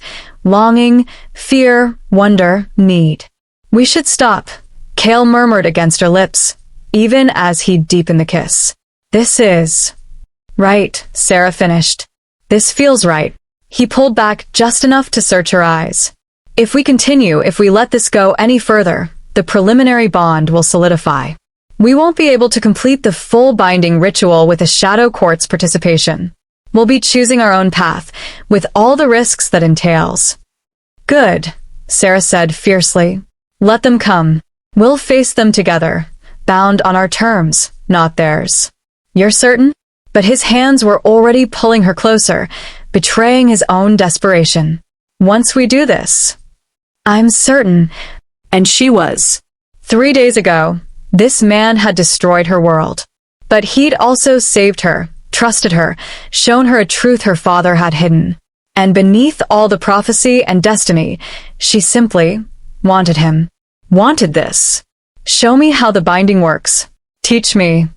Kale's eyes darkened with promise and hunger. It starts with trust, he said, standing and pulling her to her feet. Complete surrender. The Omega must willingly open herself to the Alpha, and the Alpha must do the same.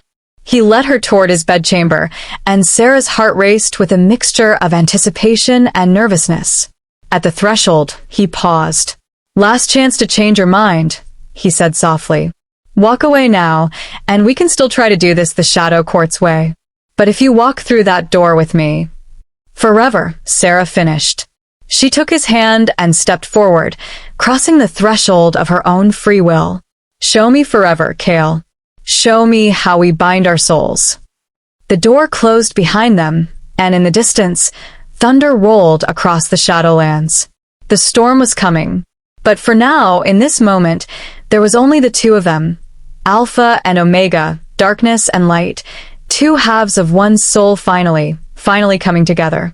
As Kale and Sera begin the binding ritual, neither of them notices the shadow seeping under the door, a spy from the Shadow Court, recording everything. Far away in the court sanctum, the hooded figures watch through dark magic, and their leader smiles coldly. Perfect. The foolish children have bonded prematurely, without the proper safeguards. When we come for them tomorrow, the incomplete binding will make them vulnerable.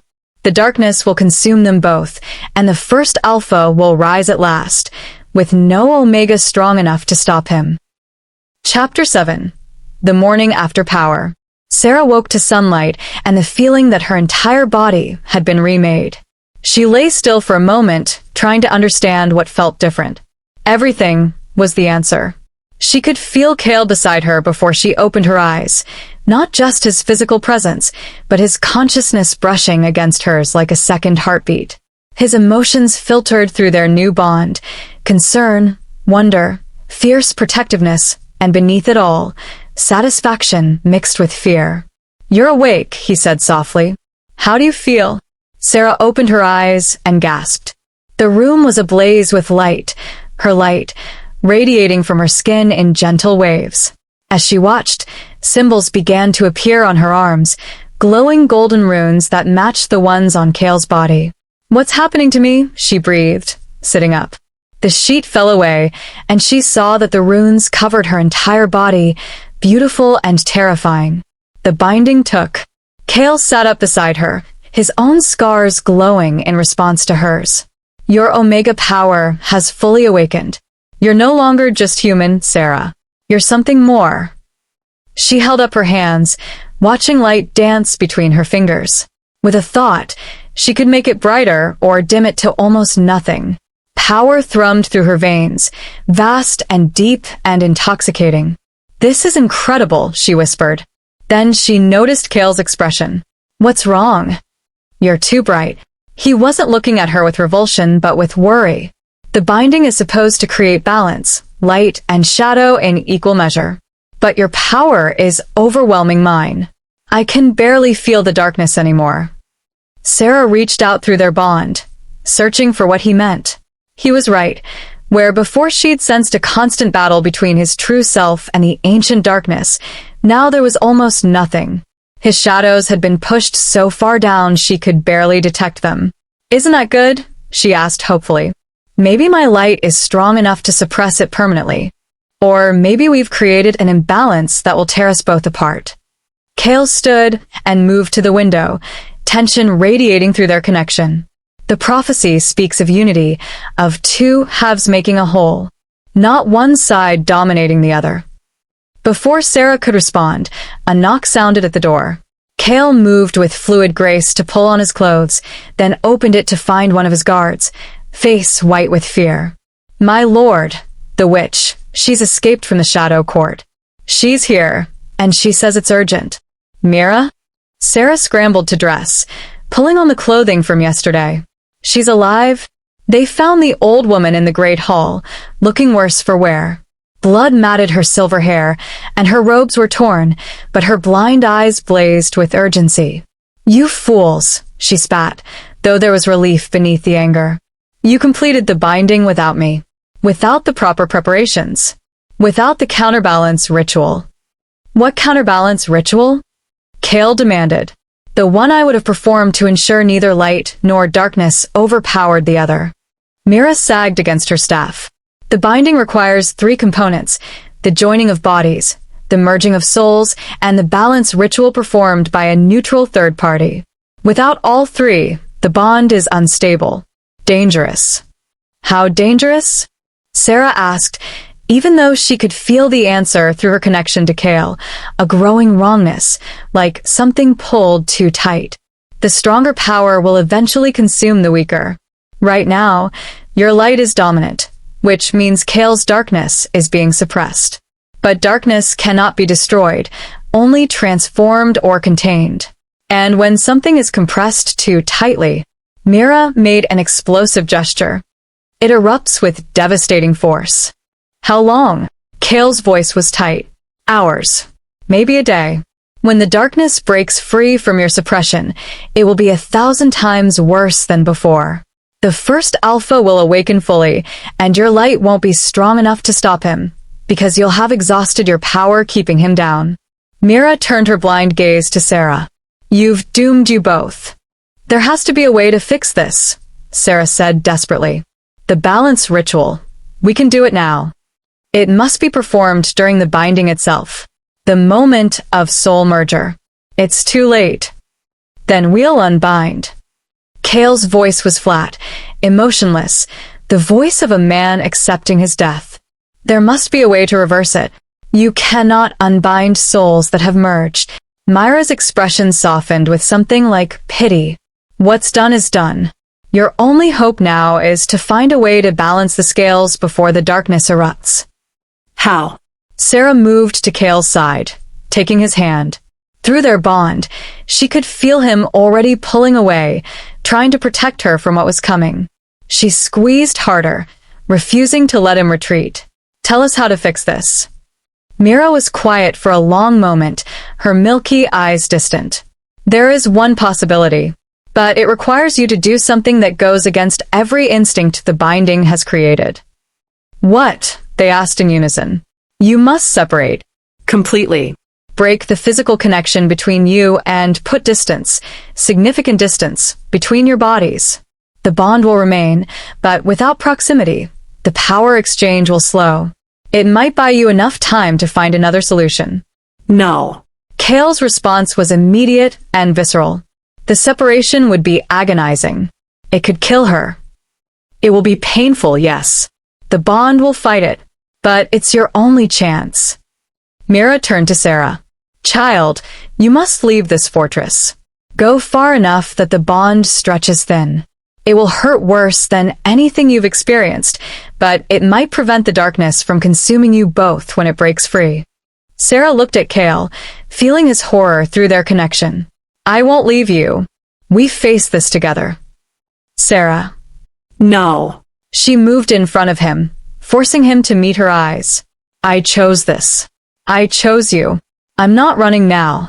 If you stay, I'll kill you. His voice broke on the words.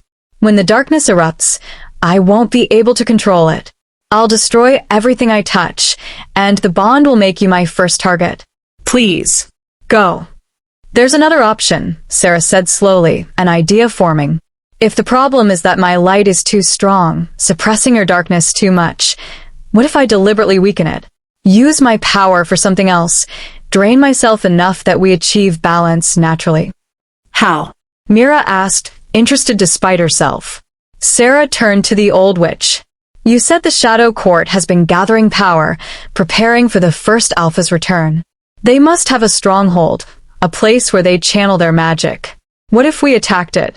Used my light to destroy their power source? It would accomplish two things. Weaken me enough to balance Kale, and cripple the Shadow Court before they can interfere.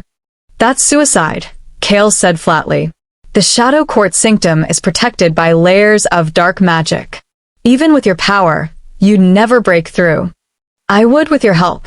Sera faced him squarely. Your darkness knows their magic intimately. You said they've been cultivating it in your bloodline for generations. If we work together, your shadows guiding my light, we might actually succeed. And when you weaken yourself fighting them, when the darkness in me breaks free, then we'll be in the Shadow Court sanctum, surrounded by their magic. Maybe that's exactly where we need to be. Sera was thinking fast now, pieces clicking together. Mira, you were their high priestess once. You know their rituals, their power structure.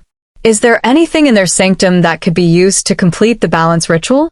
Anything that could serve as a substitute for doing it during the binding itself? Myra's expression shifted, blind eyes widening.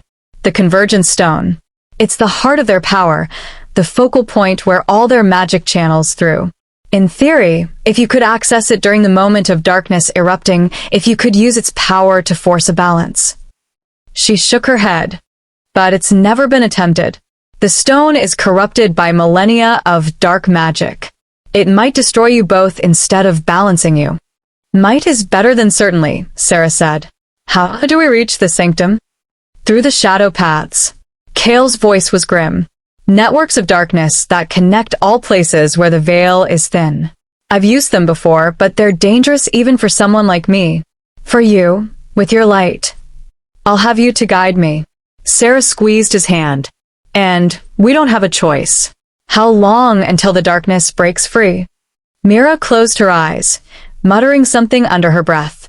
The bond is deteriorating faster than I thought. The pressure is building. I'd say 8 hours. Maybe 10 if you're lucky. Then we go now. Sera started toward the door, but Kale pulled her back. Wait. His eyes were intense, almost desperate. If we do this, if we walk into the Shadow Court stronghold, there's a good chance we don't walk out. You understand that? Yes. And you're still willing to risk it? To throw away your life for someone who's destroyed everything you loved? Sera reached up and touched his face, feeling the bond pulse between them. You didn't destroy everything I loved. You're teaching me that maybe what I loved was a beautiful lie. And as for risking my life, she smiled sadly. Kale, our souls are bound. If you die, I die. If you transform into that monster, I'll spend whatever time I have left watching the man She stopped, the words catching in her throat. Say it, he whispered. The man I'm falling for disappear into darkness. I'd rather fight and fail than live through that. She pulled his face down to hers, kissing him fiercely. Through the bond, she felt his surprise, his desperate longing, his love. Yes, love. He loved her already, impossibly fast but absolutely real. When they broke apart, his eyes were glowing amber. Then we fight. Together. How touching, a cold voice echoed through the hall. They spun to find the great doors blown open, shadow spawn pouring through like a tide of living darkness. And at their head stood 3 figures in deep purple robes, their faces hidden beneath hoods. The Shadow Court, Mira breathed. No. They shouldn't be able to enter the fortress. The wards. Your wards were always an illusion, Kale. The central figure glided forward. This fortress was built on our foundation. Did you really think you ruled here? You were always our puppet, being positioned exactly where we needed you. Get behind me, Kale snarled at Sera, shadows erupting from his hands. But they were weak, flickering. Her light was still suppressing them. How delightful. The second figure laughed. The mighty Alpha, neutered by his Omega's power. This is even better than we hoped. When we force the darkness to erupt now, his weakness will make the transformation even more violent. The third figure raised a hand, and Sera felt something cold grip her chest. Magic, pulling at the bond between her and Kale. The preliminary binding is flawed, incomplete. Perfect for our purposes. We'll break it just enough to free the darkness, then watch as it consumes you both. The first Alpha will rise, and this time, there will be no Omega strong enough to cage him. No. Kale threw himself forward, but Shadow Spawn caught him, dozens of them piling on, dragging him down. Sera tried to run to him, but the cold magic tightened, freezing her in place. Through their bond, she felt Kale's panic, his rage, and beneath it, the darkness stirring, responding to the Shadow Court's call. It was waking up, and this time there would be no stopping it. Sera, Kale gasped, his voice strained as he fought against the spawn holding him. The light. Use all of it. Burn me out now, before the darkness. I won't kill you. Better that than what's coming. Please. Sera, please. The Shadow Court's magic intensified, pulling at their bond like claws. Sera screamed as she felt it starting to tear, felt the careful balance they'd achieved beginning to shred. And in the wound, the darkness poured through. Kale's scream echoed through the hall as his body convulsed. The shadow spawn scattered, fleeing from their master's transformation. His eyes blazed red, and when he looked at Sera, there was no recognition, only hunger. Fascinating, the first Shadow Court member said clinically.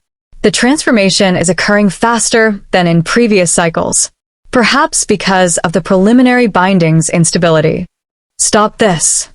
Mira lunged forward, her staff blazing with what little magic she had left. You'll destroy everything. He's not ready. The Omega isn't prepared. The balance. The balance was never the goal.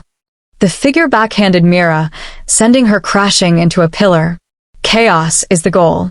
The first Alpha in his pure, unfettered darkness. No light to hold him back. No love to weaken him. Just power.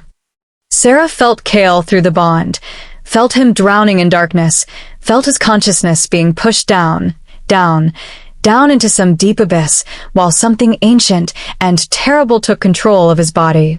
She poured her light into him, trying desperately to pull him back, but it was like trying to hold water in her hands. Kale, she screamed. Fight it. Come back to me. For just a moment, his eyes flickered amber. Run, he mouthed. Then the red consumed him entirely. The thing that had been Kale stood, shadows pouring off its body in waves. When it spoke, the voice was layered with millennia of malice. Finally, 5,000 years trapped in weak vessels, waiting for the moment to return. It turned its gaze to Sera, and she felt the weight of an ancient, terrible intelligence. And there you are, my eternal cage. My eternal love. My eternal enemy. You're not Kale, Sera said, trying to keep her voice steady even as terror clawed at her. I am what Kale was always meant to become. What he has been in every life, buried beneath mortal weakness. The first Alpha moved toward her with predatory grace. In some lives, you destroyed me before I fully woke. In others, we destroyed each other. But this time will be different. Why? Because this time, beloved, you made the mistake of falling in love with the vessel. The first Alpha smiled, cruel and knowing. Your light is powerful, yes. But can you truly wield it against the man you love? Can you burn away the darkness, knowing it might kill him forever? Sera's hand trembled as she summoned her light, but he was right. She could feel Kale still in there, trapped, suffering. If she attacked with full force, she might kill them both. That's what I thought. The first Alpha turned to the Shadow Court. Well done. The Omega is paralyzed by sentiment. She cannot strike the killing blow. The cycle ends here. Not quite, Myra's voice rang out. The old woman had pulled herself up, blood streaming from her temple, her staff raised high. You forget, Ancient One. I've seen this play out across centuries. I know what you don't. And what is that, foolish witch? That love isn't weakness. Myra's blind eyes blazed with white light, her own power, held in reserve all these years. It's the only thing that's ever stopped you. And it will again. She slammed her staff into the ground, and a pulse of pure magical force exploded outward. The Shadow Court members staggered back, their concentration broken. The magic holding Sera snapped like a chain. Go! Mira shouted. The shadow paths. I've opened one. Reach the convergence stone before it's too late. Behind Mira, a tear had appeared in reality itself, showing swirling darkness beyond. Sera could feel it pulling at her, calling. I can't leave him. Sera shouted back. You must. It's the only way to save him. Myra's light was blazing brighter, holding back the Shadow Court and the first Alpha both. The stone can balance the bond, but only if you reach it before the transformation completes. Go! The first Alpha snarled and lunged for Sera, but Mira threw herself in his path, her magic forming a barrier. Through their bond, Sera felt Kale screaming at her to run, his consciousness fighting to help even as the darkness consumed him. She made her choice. Sera ran for the shadow path, tears streaming down her face as she heard Kale's, the first Alpha's, roar of rage behind her. She dove through the tear in reality, and the world dissolved into darkness. The last thing she saw before the path swallowed her was Myra's smile, proud and sad and accepting, as the old witch burned the last of her life force to hold back the darkness. Just long enough for Sera to escape. Just long enough for one last chance at salvation. Sera tumbles through the shadow path, blind and terrified, feeling the darkness closing in around her. Through the bond, she senses the first Alpha pursuing her, tearing through reality itself to reach her. But then she feels something else, a different consciousness, ancient and female, speaking directly into her mind. "Hello, sister. I've been waiting 5,000 years to meet you. I am the first Omega, and if you want to save him, to save us all, you must do what I could not. You must forgive him. Only then will you understand that the darkness isn't your enemy. It never was." Chapter 8. The Shadow Path. The shadow path was drowning. That was the only way Sera could describe it. The sensation of being submerged in liquid darkness that filled her lungs, her eyes, her very soul. She couldn't breathe, couldn't see, couldn't tell which way was up. There was only the bond, still connecting her to Kale, pulsing like a beacon through the void. And she wasn't alone. Welcome to the space between. The voice was inside her head, feminine and ancient. Between lives, between choices, between what was and what could be. "Who are you?" Sera tried to speak, but in this place, words were thoughts and thoughts were reality. "I told you. I am the first Omega. The original. The one who created this curse trying to stop the darkness." The voice grew clearer, and a figure began to form in the shadows, a woman who looked nothing like Sera, and yet everything like her. "I've existed here, in this liminal space, for 5,000 years. Watching, waiting, hoping. For what? For someone strong enough to do what I couldn't." The first Omega solidified, her form glowing with the same light that now marked Sera's skin. For someone who could love the darkness without being consumed by it. For someone who could see the truth I was too blind to understand. Sera felt the urgency thrumming through her veins. "I don't have time for riddles. The Kale is transforming. The shadow cord is. Time doesn't exist here the way it does in your world. We have as long as we need." The first Omega gestured, and suddenly they were standing in a garden, or a memory of one. Perfect and beautiful. "Let me show you what really happened, what the prophecies got wrong, what even Mira doesn't fully understand." The garden shimmered and changed. Sera saw two figures, a man and woman, younger versions of who stood before her now. They were laughing, training together with wooden swords, their movements perfectly synchronized. "We were equals once," the first Omega said softly. "Not Alpha and Omega, as you understand them now. Just two mages, partners, friends, lovers. We built the first city together, brick by brick, dream by dream. We were happy." The scene shifted. Now the man stood in a dark chamber, ancient text spread before him, his expression consumed by obsession. But he wanted more. He always wanted more. Power to protect our city, power to ensure nothing could ever threaten what we'd built. He thought he was doing it for us, for our people. He didn't understand that some powers cannot be controlled. Sera watched the man perform a ritual, saw the moment darkness poured into him from somewhere beyond reality. Saw his eyes turn red, his scream of agony echoing across time. "What did he summon?" she whispered. "Not summoned. Became." The first Omega's voice was heavy with ancient grief. He merged himself with the void between, the space where existence ends and nothing begins. He thought he could master it, use it as a weapon. Instead, it used him, twisted him, made him into something that wanted only to consume. The scene shifted again.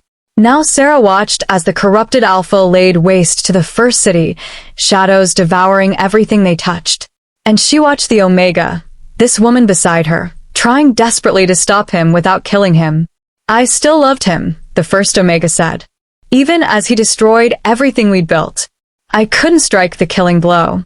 So instead, I did the only thing I could think of. I split his soul in two, separated the darkness from the man, created the Alpha-Omega dynamic that's haunted your world ever since. You were trying to save him, Sera understood. But you were also trying to save yourself from having to choose between love and duty. Yes. The first Omega turned to face her. And in doing so, I condemned both of us to 5,000 years of suffering. Every life, we're reborn. Every life, we find each other. Every life, the darkness tries to resurface and you, must choose whether to destroy it or be destroyed by it. But that's not what's happening now. Sera was beginning to understand. This time, I completed the binding before the darkness fully manifested. This time, our souls merged while he was still himself. Exactly. The first Omega smiled. Don't you see? Every other cycle, the darkness was already in control when the binding occurred. The Omega was fighting against an enemy, destroying a monster. But you bound yourself to the man. The darkness is an invader in his body, not his true nature. The implications crashed over Sera. So, if I can separate Kale from the darkness, not split his soul, but extract the corruption, you could free him. Free us all. The first Omega moved closer, urgency in her eyes. The Convergence Stone can do it. It's a tool of pure transformation, uncorrupted by alignment to light or dark. If you can reach it before the darkness completely consumes Kale's consciousness, if you can use it to pull the void corruption out of him. The cycle breaks, Sera finished. He lives. I live. The curse ends. But the first Omega's expression grew grave. The darkness you extract won't simply disappear. It must go somewhere. Into something. And there's only one vessel strong enough to contain the accumulated darkness of 5,000 years. Sera's blood ran cold. Me. You. The Omega power is designed to cage the darkness, to balance it. But taking in that much corruption, the first Omega's voice broke. I won't lie to you. You might not survive. And if you do, you'll carry the darkness within yourself for the rest of your life. You'll become what he was, split between light and shadow, forever fighting an internal war. But Kale would be free. Yes. Sera looked at the ancient woman before her, a version of herself who'd chosen differently 5,000 years ago, who tried to have both love and duty, and ended up losing both. She thought about Kale, about the man who'd kidnapped her but also saved her, who'd fought against his nature every day, who'd looked at her with love and terror mixed together, afraid of what he might become. The man who'd given her a choice when he could have simply taken. How do I reach the Convergence Stone? Sera asked. The shadow path will take you there if you let it. Stop fighting the darkness around you. It's not your enemy, it's just a road.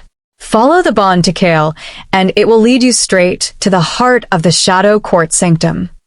And if the first Alpha catches me first, then remember this. He's not your enemy either. He's a victim. The real enemy is the void corruption that's been puppeting your souls across lifetimes. The first Omega reached out and touched Sera's face. I'm sorry. I'm so sorry I failed him. Failed you. Failed everyone. But maybe that's why this is happening. So you can succeed where I couldn't. So love can finally be stronger than fear. The garden was fading, the shadow path pulling Sera back into its current. Wait, Sera called. What happens to you if I break the cycle? The first Omega smiled, and for the first time, there was peace in her expression. I finally get to rest.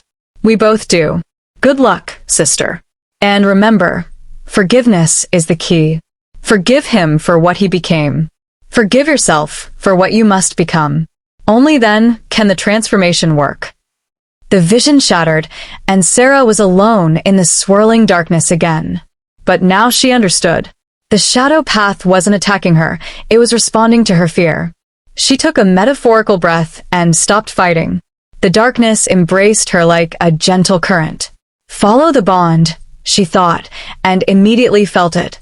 The golden thread connecting her to Kale, pulsing with urgency and love and terror. She reached for it, let it pull her forward through the void. The shadow path accelerated. Sera hurtled through darkness at impossible speeds, past fragments of memories not her own, glimpses of other lives, other versions of herself, and Kale finding each other across the centuries. A warrior and a healer, a sailor and a scholar, a thief and a princess, a queen and her executioner. In every life, the same pattern: find each other, fall in love, fight the darkness, die or destroy one another. But she could also see the moments that came before, the laughter, the joy, the simple happiness of two people who fit together perfectly when the curse wasn't trying to tear them apart. That's what we're fighting for, she realized. Not some grand destiny, just the chance to be together without all this tragedy. The bond grew stronger, blazing bright ahead of her. And then she was through, tumbling out of the shadow path into a vast chamber of obsidian and bone. The Shadow Court Sanctum. Sera landed hard on polished black stone, her light flaring instinctively. The chamber was enormous, easily the size of her entire palace, with walls carved from a single piece of midnight crystal. At its center, on a raised dais, sat the Convergent Stone, a massive sphere of swirling darkness and light, perfectly balanced, neither one dominating. And between her and it stood the Shadow Court. All 12 of them, hoods thrown back now, revealing faces that weren't quite human, too beautiful, too perfect, with eyes that reflected endless void. The Omega arrives, the leader said, sounding almost amused. Right on schedule. Did you really think we didn't account for Myra's meddling? For her opening the shadow path? We wanted you here, little princess. You're exactly where you need to be. Where's Kale? Sera demanded, calling her light to her hands. Right here. The court members parted, and Sera's heart clenched. Kale, or what had been Kale, sat on a throne of shadows at the base of the dais. His eyes were fully red now, his skin marked with black veins where the darkness had spread through his body like corruption. But he was still, contained somehow, watching her with an intensity that made her soul ache. Kale, she whispered through the bond. Are you in there? For just a moment, she felt a flicker of response. Him. The real him, buried deep. Sera, trap they want. The connection cut off as the darkness surged, drowning him again. Oh, he's in there, the Shadow Court leader said conversationally. Suffering quite beautifully, I must say. Watching through the darkness as it prepares to destroy everyone he cares about, unable to stop it. The psychological torture is exquisite. You're monsters, Sera spat. We're survivors. 5,000 years ago, we were citizens of the First City. When your Alpha went mad with power, when his darkness consumed everything, we were the ones who learned to harness it rather than flee from it. We became the Shadow Court, shepherds of the darkness, waiting for our god to return. The leader gestured to Kale. And here he is. Almost fully transformed. Just waiting for one last ingredient. Me, Sera understood. You need my light to complete the transformation. Not your light, your death. The leader smiled coldly. The first Alpha's power reaches its peak when he consumes his Omega's light completely. Not through bonding, through murder. When he kills you with his own hands, the guilt and grief will destroy whatever humanity remains, and the darkness will have complete control, forever. Through the bond, Sera felt Kale's horror, his desperate struggle against the darkness. No, won't love you. You see, we learned from past cycles, another court member said. Every time the Omega grew close to the Alpha before the transformation, their bond gave her power to resist, to fight back. But if the Alpha kills the Omega he loves, that trauma locks the darkness in place permanently. No hope of redemption. No chance of balance. Just pure, unfettered destruction. That's why you let us bond, Sera realized, pieces clicking together. You wanted us to fall in love. You wanted the bond as strong as possible before the transformation. Precisely. And judging by the agony radiating through your connection, I'd say it worked perfectly. The leader moved closer. So, here's what happens next. the first Alpha will wake fully. He will hunt you. And you, paralyzed by love and hope, will hesitate just long enough for him to strike the killing blow. It's already written. Inevitable. Beautiful. No. Sera straightened, letting her light blaze brighter. I'm not here to die. I'm here to save him. Impossible. The transformation is nearly complete. The convergence stone. Sera pointed to the sphere on the dais. It can extract the darkness. Separate it from Kale's soul. That's what it was built for, wasn't it? To transform and balance. The Shadow Court exchanged glances. Even if that were true, the leader said slowly, you'd never reach it. The moment you try, we activate the final phase. The first Alpha wakes, and he will stop you himself. Then I guess I'd better move fast. Sera didn't give them time to react. She pulled on every ounce of power the binding had given her and exploded forward in a burst of pure light. The Shadow Court screamed and scattered, blinded. She ran for the dais, her light blazing a path through their darkness. Behind her, she heard Kale, the first Alpha, roar as he rose from the throne, the last restraints on his power snapping. I'm sorry, Sera thought through the bond. I'm so sorry for what comes next. She leaped, her hand reaching for the convergence stone, and something slammed into her from behind, driving her to the ground. Red eyes blazed above her, and hands, Kale's hands, closed around her throat. Mine, the first Alpha hissed. You were always mine. To love. To destroy. To consume. Sera looked up into the face of the man she loved, worn by a darkness that had waited 5,000 years for this moment. And she made her choice. She didn't fight. I forgive you, she whispered, even as the hands tightened. For everything. I forgive you. As Sera's vision begins to fade, as the first Alpha's hands crush the life from her, something impossible happens. Golden light erupts not from Sera, but from Kale himself. The hands around her throat loosen as Kale screamed tears through the chamber, a scream of denial and desperate love. Through the bond, Sera feels it, his soul fighting back with everything it has, using her forgiveness as a weapon against the darkness. But then the convergence stone begins to pulse, reacting to their combined power, and a voice that isn't quite the first Omega echoes through the sanctum. The balance requires sacrifice. The question is, which of you will pay the price? Chapter 9. The Price of Balance. The convergence stone sang. That was the only way to describe it, a sound that bypassed ears and vibrated directly in Sera's soul. She lay on the cold stone, throat bruised, gasping for breath as Kale, himself again, if only for a moment, pulled back from her in horror. Sera, gods, I almost. His voice broke as he stared at his hands, still seeing them wrapped around her throat. I felt myself doing it, couldn't stop it, the darkness wanted. I know. She forced herself up, touching his face. But you stopped. You fought it back. For now. Kale's eyes were amber again, but she could see red bleeding back in at the edges. It's too strong, Sera. I can't.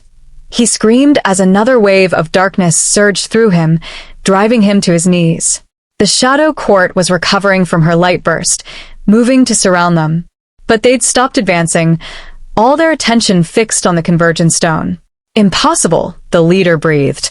The stone is reacting, but that requires true balance, Sera finished, understanding flooding through her. Two souls perfectly matched, one light and one dark, both willing to sacrifice for the other. The convergence stone pulsed again, brighter this time. Tendrils of energy, neither purely light nor purely dark, began extending from it towards Sera and Kale. This isn't how it's supposed to work, another court member said nervously. The stone hasn't responded to anything in 3,000 years. Not since the last time an Alpha and Omega tried to use it, the leader finished, his voice sharp. And they died screaming, torn apart by the imbalance in their souls. What are you saying? Sera demanded, even as one of the tendrils brushed her arm. It didn't hurt. It felt curious, exploratory, like the stone was reading her. The convergence stone requires perfect equilibrium to function, the leader said.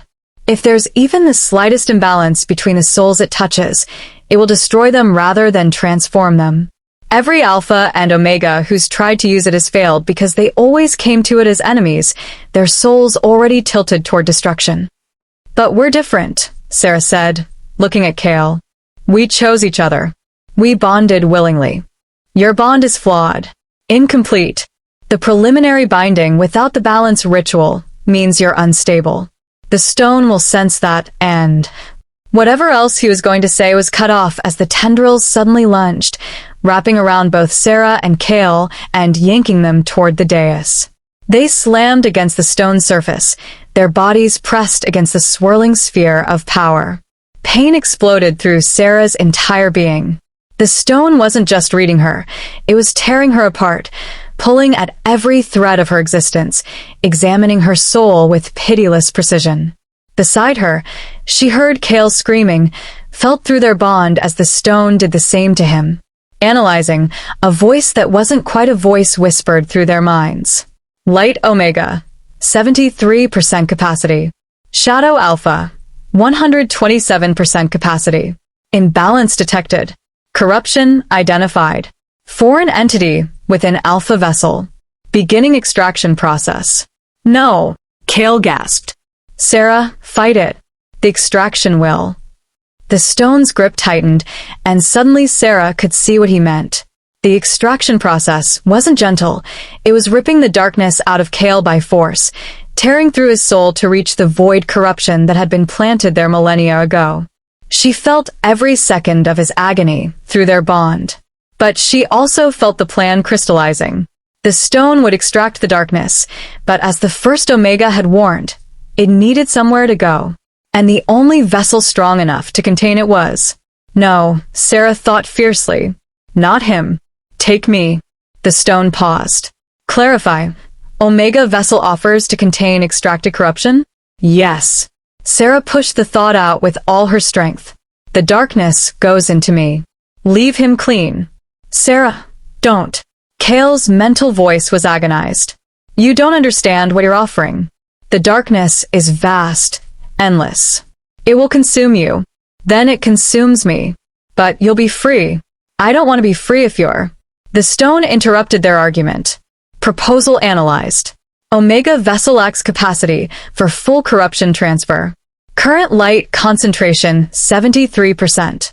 Darkness corruption 127%. Differential of 54% will cause catastrophic imbalance. Omega vessel will rupture. There has to be another way, Sera said aloud, desperately. What if we split it? Half in each of us. Splitting corruption between bonded vessels has 94% probability of dual corruption.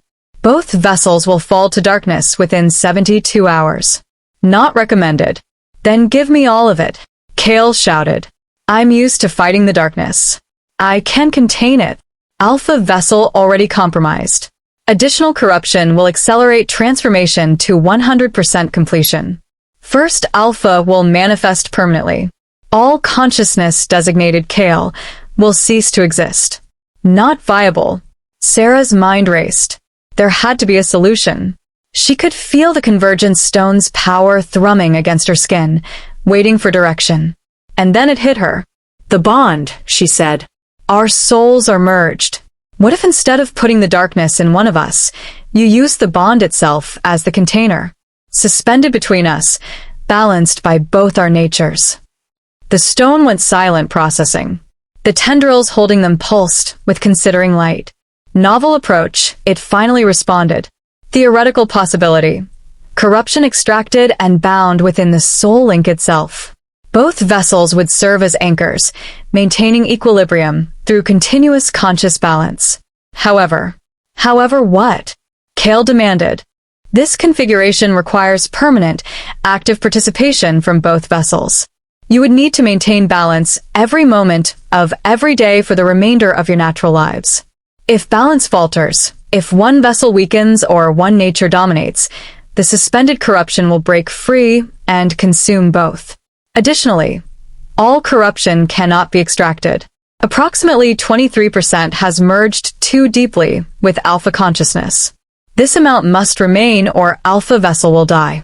So Kale keeps some of the darkness, Sera understood. And I have to help him control it for the rest of our lives. Correct. And you, Omega vessel, must accept an equal amount of darkness to maintain balance. The process will fundamentally alter your nature. You will no longer be pure light. I was never pure light, Sera said. She thought of the anger she'd felt toward her father, the satisfaction when she'd fought back against her captors, the fierce possessiveness she felt for Kale.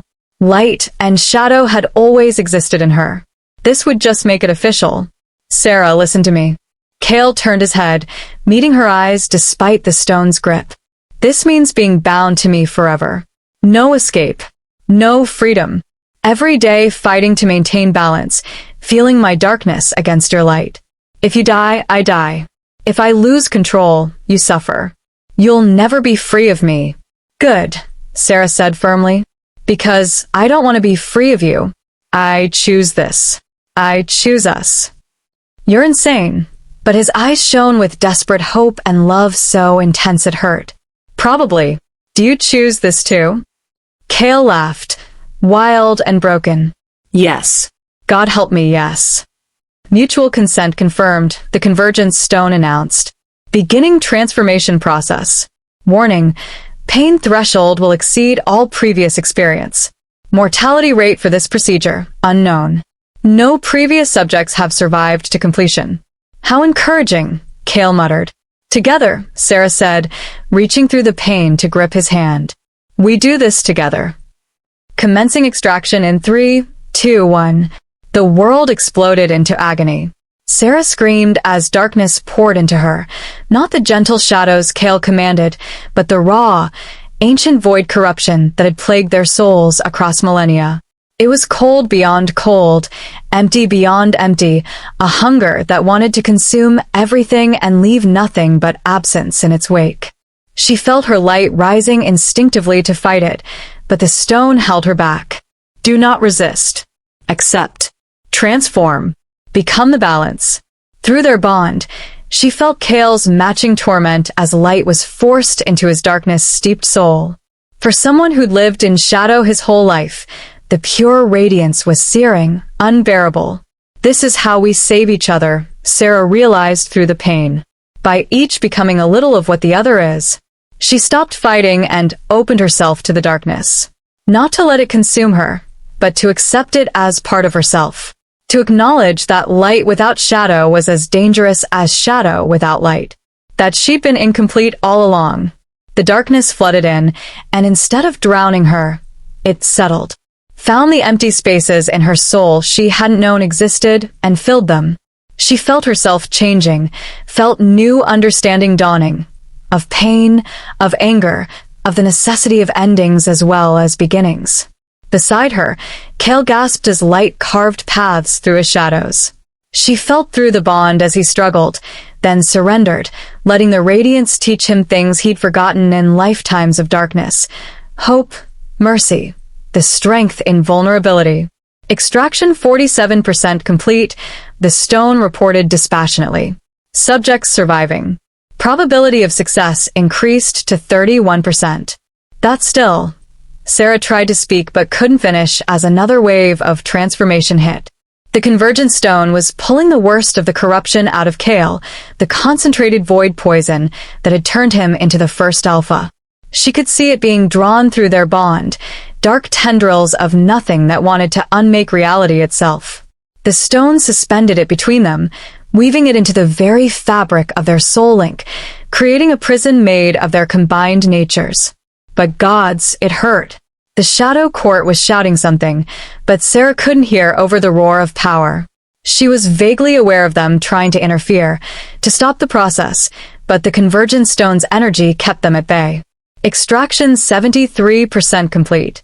Critical threshold approaching. Warning, remaining corruption is deeply rooted in Alpha Vessel's core identity. Removing it will fundamentally alter personality structure. Do it anyway, Kale shouted. I don't care who I become as long as it's not him. Negative. Omega Vessel overrides. Analysis shows 23% corruption is necessary for alpha survival. This darkness is not void corruption. It is natural shadow, earned through lived experience and choices. It is yours, Kale, not the first alphas. This must remain. Sera understood.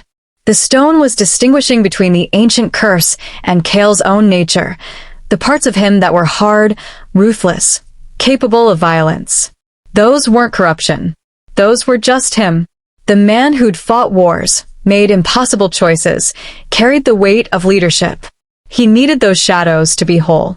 Just as Sera was discovering she needed the darkness now settling in her soul, the anger at injustice, the will to fight, the acceptance of necessary endings. Not corruption, but completion. Extraction 91% complete, the stone announced. Preparing final suspension of void corruption within bond structure. This will hurt. More than this. Sera tried to joke, but it came out as a sob. Yes. The stone yanked the last threads of void corruption free, and Sera understood what the first Omega had meant about forgiveness. Because in that moment, she could see everything. She saw Kale in his first life, young and ambitious, studying forbidden texts because he wanted to protect the city he loved. She saw the moment he'd opened himself to the void, truly believing he could control it. She saw his horror as it consumed him, saw him fighting desperately to hold onto himself as the corruption spread. He hadn't wanted to become a monster. He'd been trying to be a hero. And he paid for that mistake for 5,000 years. I forgive you, Sera thought, pushing the feeling through their bond. For all of it. Every life, every mistake. I forgive you. Kale's response was a sob. I don't deserve. None of us deserve forgiveness. That's what makes it powerful.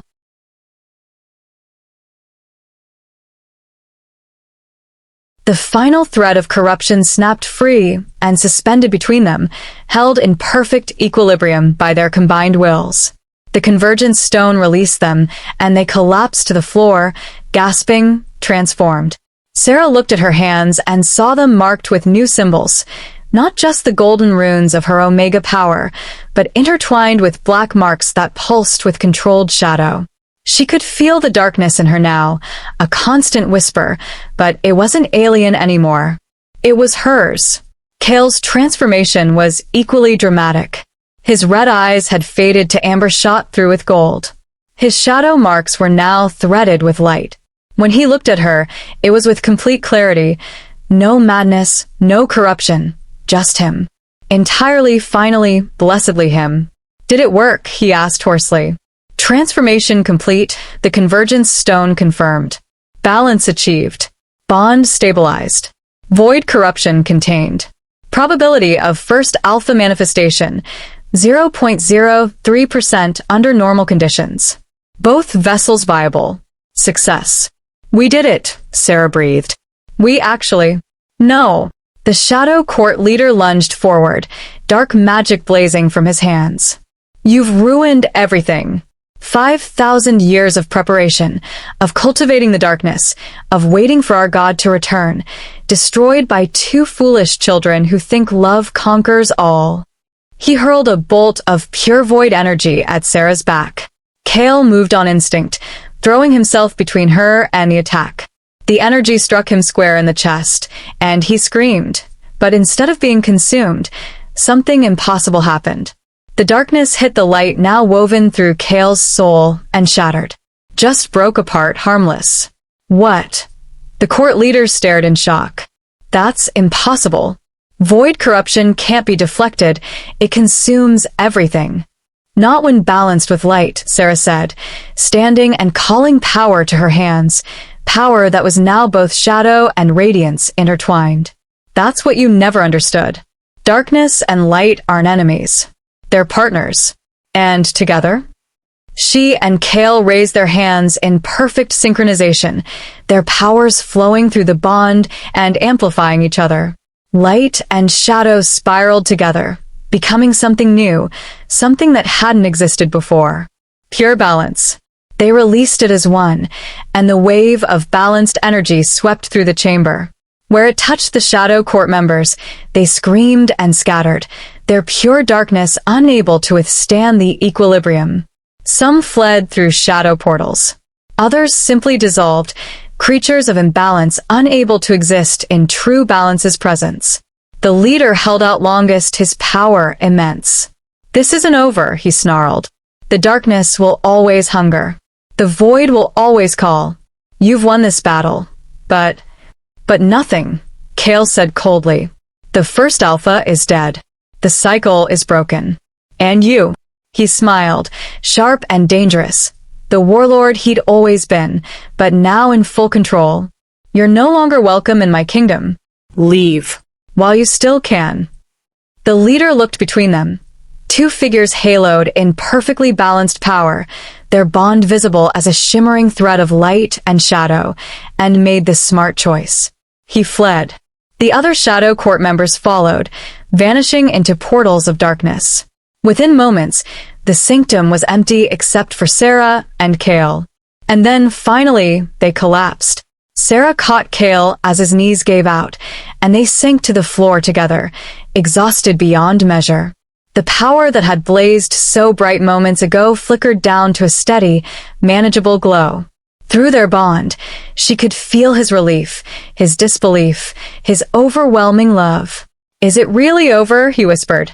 "The curse?" Yes. "The Shadow Court?" "For now."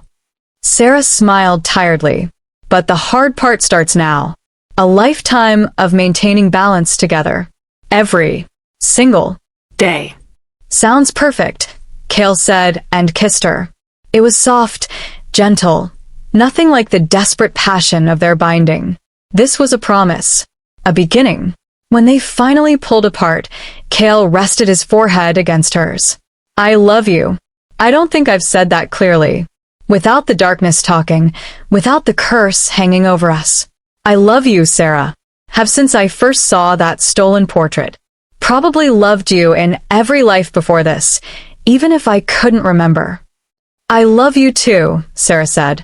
"Even though you kidnapped me, destroyed my home, and scared me half to death multiple times. When you put it that way, I sound terrible." "You are terrible." She kissed him again. "But you're mine. We're stuck with each other now." "Forever," Kale agreed. "Though maybe we should figure out how to get out of this sanctum before we get too comfortable. And we need to find out what happened to Mira." At the mention of the old witch, Sera's heart clenched. "She sacrificed herself to let me escape. Held off the first Alpha and the Shadow Court alone. Then we honor her sacrifice by living well." Kale stood, pulling Sera up with him, building something better than what came before. "The Shadowlands need a new beginning. And I think," he looked at her seriously, "I think they need both of us to lead them. An Alpha and an Omega, balanced.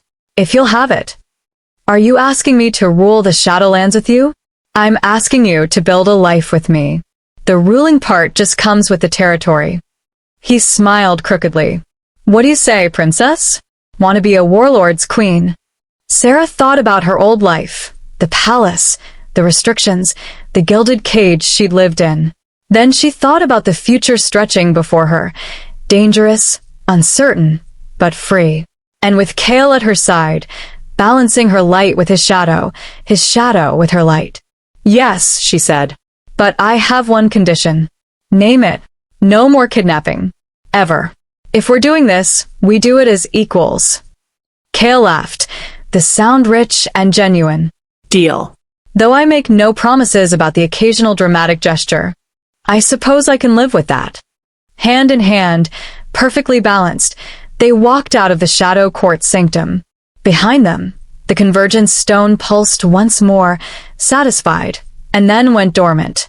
Its work, for now, was done.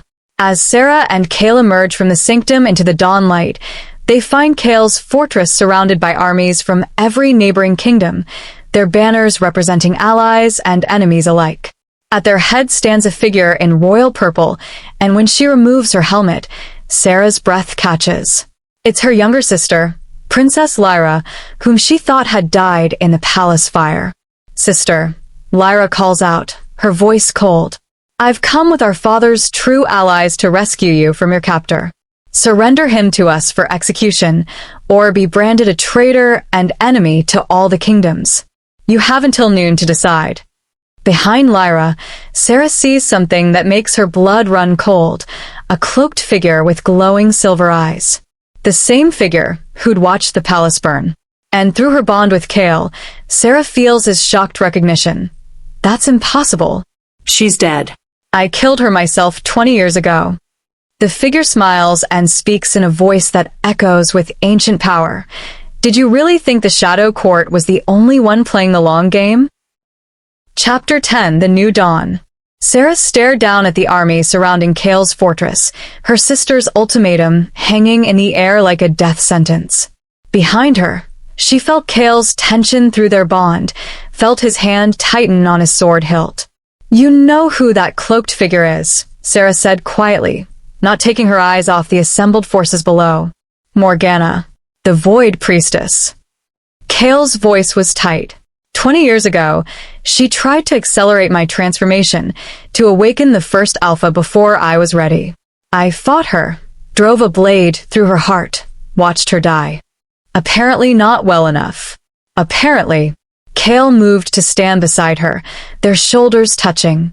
If she's returned, if she's been manipulating events this whole time. Then the Shadow Court was never the real threat, Sera finished. They were just pawns. Like us. Below, her sister's voice rang out again, amplified by magic. Sister, I know you can hear me. Step away from the warlord, and we can discuss this peacefully. She thinks she's rescuing me, Sera said, a bitter laugh escaping. She has no idea. She's about to. Kale interrupted, pointing. Look. Morgana had thrown back her hood, revealing a face of terrible beauty, ageless and cold, with those silver eyes that seemed to see through everything. She whispered something to Lyra, who stiffened and turned to look up at the battlements with new understanding. Or horror. Sera? Lyra's voice cracked. What have you done? Your marks, you've bonded with him. Do you have any idea what you've unleashed? I've saved both our lives and broken a 5,000-year curse, Sera called back. But I don't expect you to understand that in the next. She glanced at the sun's position, 2 hours before your deadline. This is not a joke. Lyra's horse pranced nervously. That creature standing beside you is the first Alpha reborn. Every kingdom has been warned. If you don't surrender him, he's not the first Alpha. Sera's voice carried across the field with unexpected power, her Omega command, amplified by the bond. The curse is broken. We ended it. The real threat is standing right beside you. All eyes turned to Morgana, who smiled serenely. How dramatic, the Void Priestess said, her voice somehow reaching every ear despite speaking normally. Though not unexpected. You've always had a gift for rhetoric, in every incarnation. She looked directly at Sera. But words won't change what's coming, little Omega. You may have broken one cycle, but you've started another, one far more dangerous. What are you talking about? Kale demanded. The balance you've achieved, impressive as it is, comes with a price you don't yet understand. Morgana began walking forward, and the soldiers parted around her nervously. You've suspended the void corruption between you, contained it within your bond. But corruption is alive. It learns. It adapts. And now, instead of being trapped in one vessel, it has access to two. Sera's blood ran cold. You're lying. Am I? Check your bond. Really check it. Tell me what you feel in its deepest parts. Against her better judgment, Sera reached through the bond, past the love and connection, down into the place where the suspended corruption lived. And there, hungry, something whispered, growing, learning. Two is better than one. 2 souls, 2 doorways, 2 chances to break free. No, Sera breathed. Yes, Morgana said pleasantly. The convergence stone suspended the corruption, but it didn't destroy it. It can't be destroyed. It's part of the fundamental void between existence and non-existence. The best you can do is contain it. And your container, I'm afraid, is quite temporary. How temporary? Kale's voice was deadly calm. Oh, years probably. Decades if you're lucky and vigilant. But eventually, the corruption will learn the patterns of your balance. It will find the cracks. And when it breaks free, Morgana's smile widened. It will have learned from two souls instead of one. It will be twice as powerful, twice as unstoppable. Why are you telling us this? Sera demanded. What do you want? What I've always wanted. To serve the Void's will. You see, the Shadow Court were fools, thinking they could control the darkness. But I understand the truth. The Void doesn't want to be controlled. It wants to be free. To return everything to blessed nothing. Morgana spread her arms. And you too have created the perfect incubator for its evolution. All I have to do is wait. Then why show yourself now? Kale asked. Why not just let us think we'd won? Because I'm not the only one playing this game. Morgana gestured to Lyra and the assembled armies. The kingdoms have united against you, convinced you're the threat. They'll hunt you, hound you, never let you rest. And under that constant pressure, maintaining perfect balance every single moment. She'd scared. You'll slip. You'll falter. And when you do, the corruption will surge. One way or another, the Void will be free. Lyra looked stricken. Is this true? Is my sister doomed? Your sister doomed herself the moment she chose love over duty. Morgana turned to the young princess. But you can still save her. Kill the Alpha, break the bond, and the corruption dies with him. The Omega will survive, scarred, broken, but alive. It's the only way. No! Sera's shout echoed across the field. She moved to stand directly in front of Kale, her power blazing. I won't let you touch him. Even knowing he's a ticking bomb? Even knowing he'll eventually destroy you and everyone you love? Yes. Sera's voice didn't waver. Because we'll find another way. We always do. There is no other way, Morgana said sadly. The Void cannot be negotiated with, cannot be bargained with. It simply is. Inexorable. Inevitable. Beautiful in its absolute finality. You're insane, Kale said flatly. I'm enlightened. Morgana's eyes flashed. But I'm also practical. So here's my offer. Surrender to me. Both of you. Let me study your bond, understand how the corruption is evolving. Perhaps together we can find a way to accelerate its release in a controlled manner, minimizing the damage. You want us to help you and the world, Sera interrupted. That's your solution. I want to accept the inevitable with grace rather than fight it futilely. Morgana's expression hardened. But if you refuse, if you run, the kingdoms will hunt you. And in your desperation, in your fear, you will make mistakes. The corruption will feed on those negative emotions, grow stronger faster. Either way, the end comes. I'm simply offering you a choice in how it happens. Sera looked at Kale, and through their bond, she felt his matching determination. They'd already made their choice. Here's our counteroffer, Kale said, his voice carrying command that made even the hardened soldiers below straighten. We decline your invitation to Apocalypse. We'll find our own way to deal with the corruption, a real solution, not surrender disguised as inevitability. And we're not running, Sera added, looking directly at her sister. Lyra, I know you think you're helping. But these armies, this siege, you've been manipulated. Morgana doesn't want to save anyone. She wants to use your fear to pressure us into mistakes.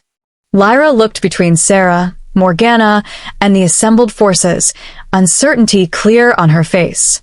How do I know what to believe? You've changed, Sera. Those marks on your skin, the power radiating from you, you're not the sister I remember. No, Sera agreed. I'm not. I'm stronger now. More complete. But I'm still your sister. Still the girl who taught you to climb the palace walls, who helped you hide frogs in the Chancellor's chambers. She smiled at the memory. Still the person who loves you. Tears streaked down Lyra's face. Then why didn't you come back? After the attack, after everything burned, I searched for you. I thought you were dead. I couldn't come back. Not until I understood what Father had done, what he'd bound me to. But I'm here now. And I'm asking you to trust me one more time. Trust you to what? Walk away with the man who destroyed our kingdom. Trust me to build something better. Sera descended from the battlements, Kale at her side, moving through the fortress gates toward the assembled army. Soldiers raised weapons nervously, but neither she nor Kale reached for their own. Father's kingdom was built on a lie, a debt to dark powers he never intended to pay. It was always going to fall. But we can create something new. A place where light and darkness are balanced, where power doesn't corrupt because it's tempered by its opposite. She stopped before her sister's horse, looking up at Lyra with open, honest eyes. Help us. Not because you think I'm right, but because you remember who I was. Who we both were before duty and prophecy and politics tried to define us. Lyra stared down at her for a long moment. Then, slowly, she dismounted and approached. Up close, Sera could see how much her sister had aged in just a few months, grief and responsibility adding years to her young face. Show me, Lyra said quietly. Show me what you've become. Let me see through this bond of yours, understand what you've sacrificed. Sera glanced at Kale, who nodded. She reached out and took her sister's hand and opened the bond. Lyra gasped as the connection flowed through her. Sera deliberately showed her everything. The curse's truth, the cycles of death and rebirth, the choice at the convergence stone, the price they'd paid and would keep paying. She let Lyra feel the love between her and Kale, but also the constant vigilance, the darkness whispering at the edges, the knowledge that they could never relax, never stop fighting. When Sera finally released her hand, Lyra stumbled back, pale. Gods, she whispered. That's impossible. No one could maintain that kind of balance. The strain alone. We can because we must, Kale said simply. And because we have something the first Alpha never did in his original life. Each other. Not as master and servant, not as enemies, but as equals. That makes all the difference.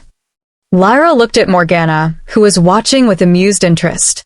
You knew what they were attempting, and you let them. Of course.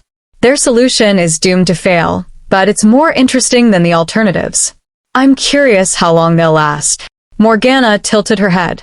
Though I suppose the question now is, what will you do, little princess? Will you help them in their futile struggle? Or will you be sensible and end this before it gets worse? Lyra looked at the armies behind her, then at her sister and the warlord, then back at Morgana.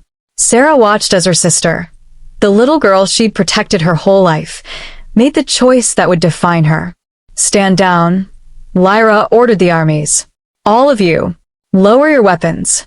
Princess, you can't be serious. One of the generals started. I am deadly serious. Lyra's voice carried royal authority. My sister has shown me the truth. We were brought here under false pretenses, manipulated into becoming part of someone else's game. I won't play any longer. Foolish girl, Morgana said, but she was smiling. You think defying me changes anything? I have eternity. The corruption has eternity. You have a handful of decades at most. Do you really think you can outlast the inevitable? Maybe not, Lyra said. But we can sure as hell try. That's what family does. How touching. Morgana's form began to shimmer, becoming translucent. Very well. Play your little game of hope and resistance. When you fail, and you will fail, I'll be waiting. The void is always patient. She looked directly at Sera and Kale. Enjoy your victory, children. Enjoy your love. Enjoy every moment of your doomed existence. Because the clock is ticking, and no amount of determination can stop what's already begun. She vanished, leaving only a wisp of silver smoke. The armies, leaderless and confused, began to disperse. Some swore fealty to Lyra, others simply left, unsure what to believe. Within the hour, the fortress was no longer under siege. Sera sagged against Kale, exhaustion catching up with her. Is it ever going to be simple? Probably not, he admitted, wrapping an arm around her. We've bound ourselves to a lifetime of complicated. Worth it though. Absolutely worth it. Lyra approached, still looking shaken. What do we do now? Now. Sera smiled tiredly. Now we build. The Shadowlands need leadership that understands both light and dark. The neighboring kingdoms need to know we're not their enemy. And you, she looked at her sister, need to decide what you want to do. The old kingdom is gone. You could rebuild it or, Lyra asked. Or you could help us create something new, Kale suggested. A sister kingdom, maybe. Allied with the Shadowlands, but independent. A place where those who don't fit neatly into light or darkness can find refuge. You're offering me a throne? Lyra looked skeptical. We're offering you a purpose, Sera corrected. And a family. It won't be easy. Hell, it might be impossible. But at least we'll fail together if we fail. Lyra looked between them, then at the fortress, then at the dispersing armies. Finally, she laughed, a slightly hysterical sound that turned genuine. Why not? Our old life is gone anyway. Might as well build something ridiculous and ambitious in its place. That's the spirit, Kale said dryly. As the sun fully crested the horizon, painting the Shadowlands in shades of gold and crimson, the three of them stood together on the fortress walls. Sera felt the corruption stir in her bond, felt Kale's immediate response to balance it, felt her own power rise to help.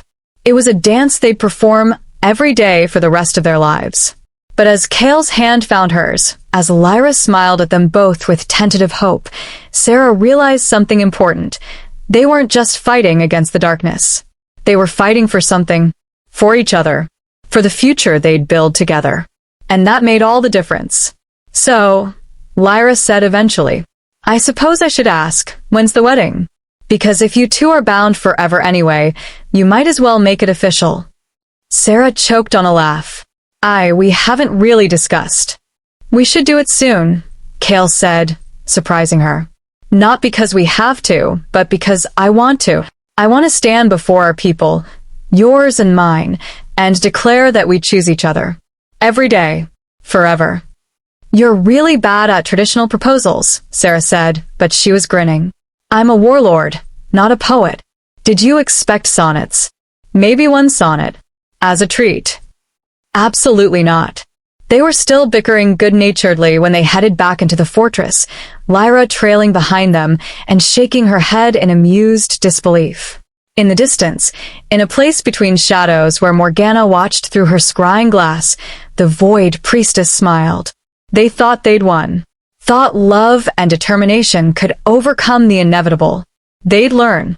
Eventually, everyone learned that the Void always won in the end. But for now, she'd let them have their happiness, their hope, their precious, temporary victory. Final note. 3 years later, the Shadowlands thrived under the joint rule of the Alpha and Omega, the Warlord and his princess. They'd built a kingdom where balance was law, where light and darkness worked together rather than against each other. Lyra ruled the southern provinces, a sister kingdom that served as bridge between the old world and the new. And every night, as Sera and Kale held each other close, they felt the corruption whisper in their bond.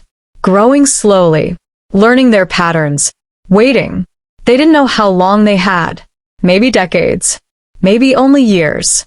But they faced it together, perfectly balanced, two halves of one impossible whole.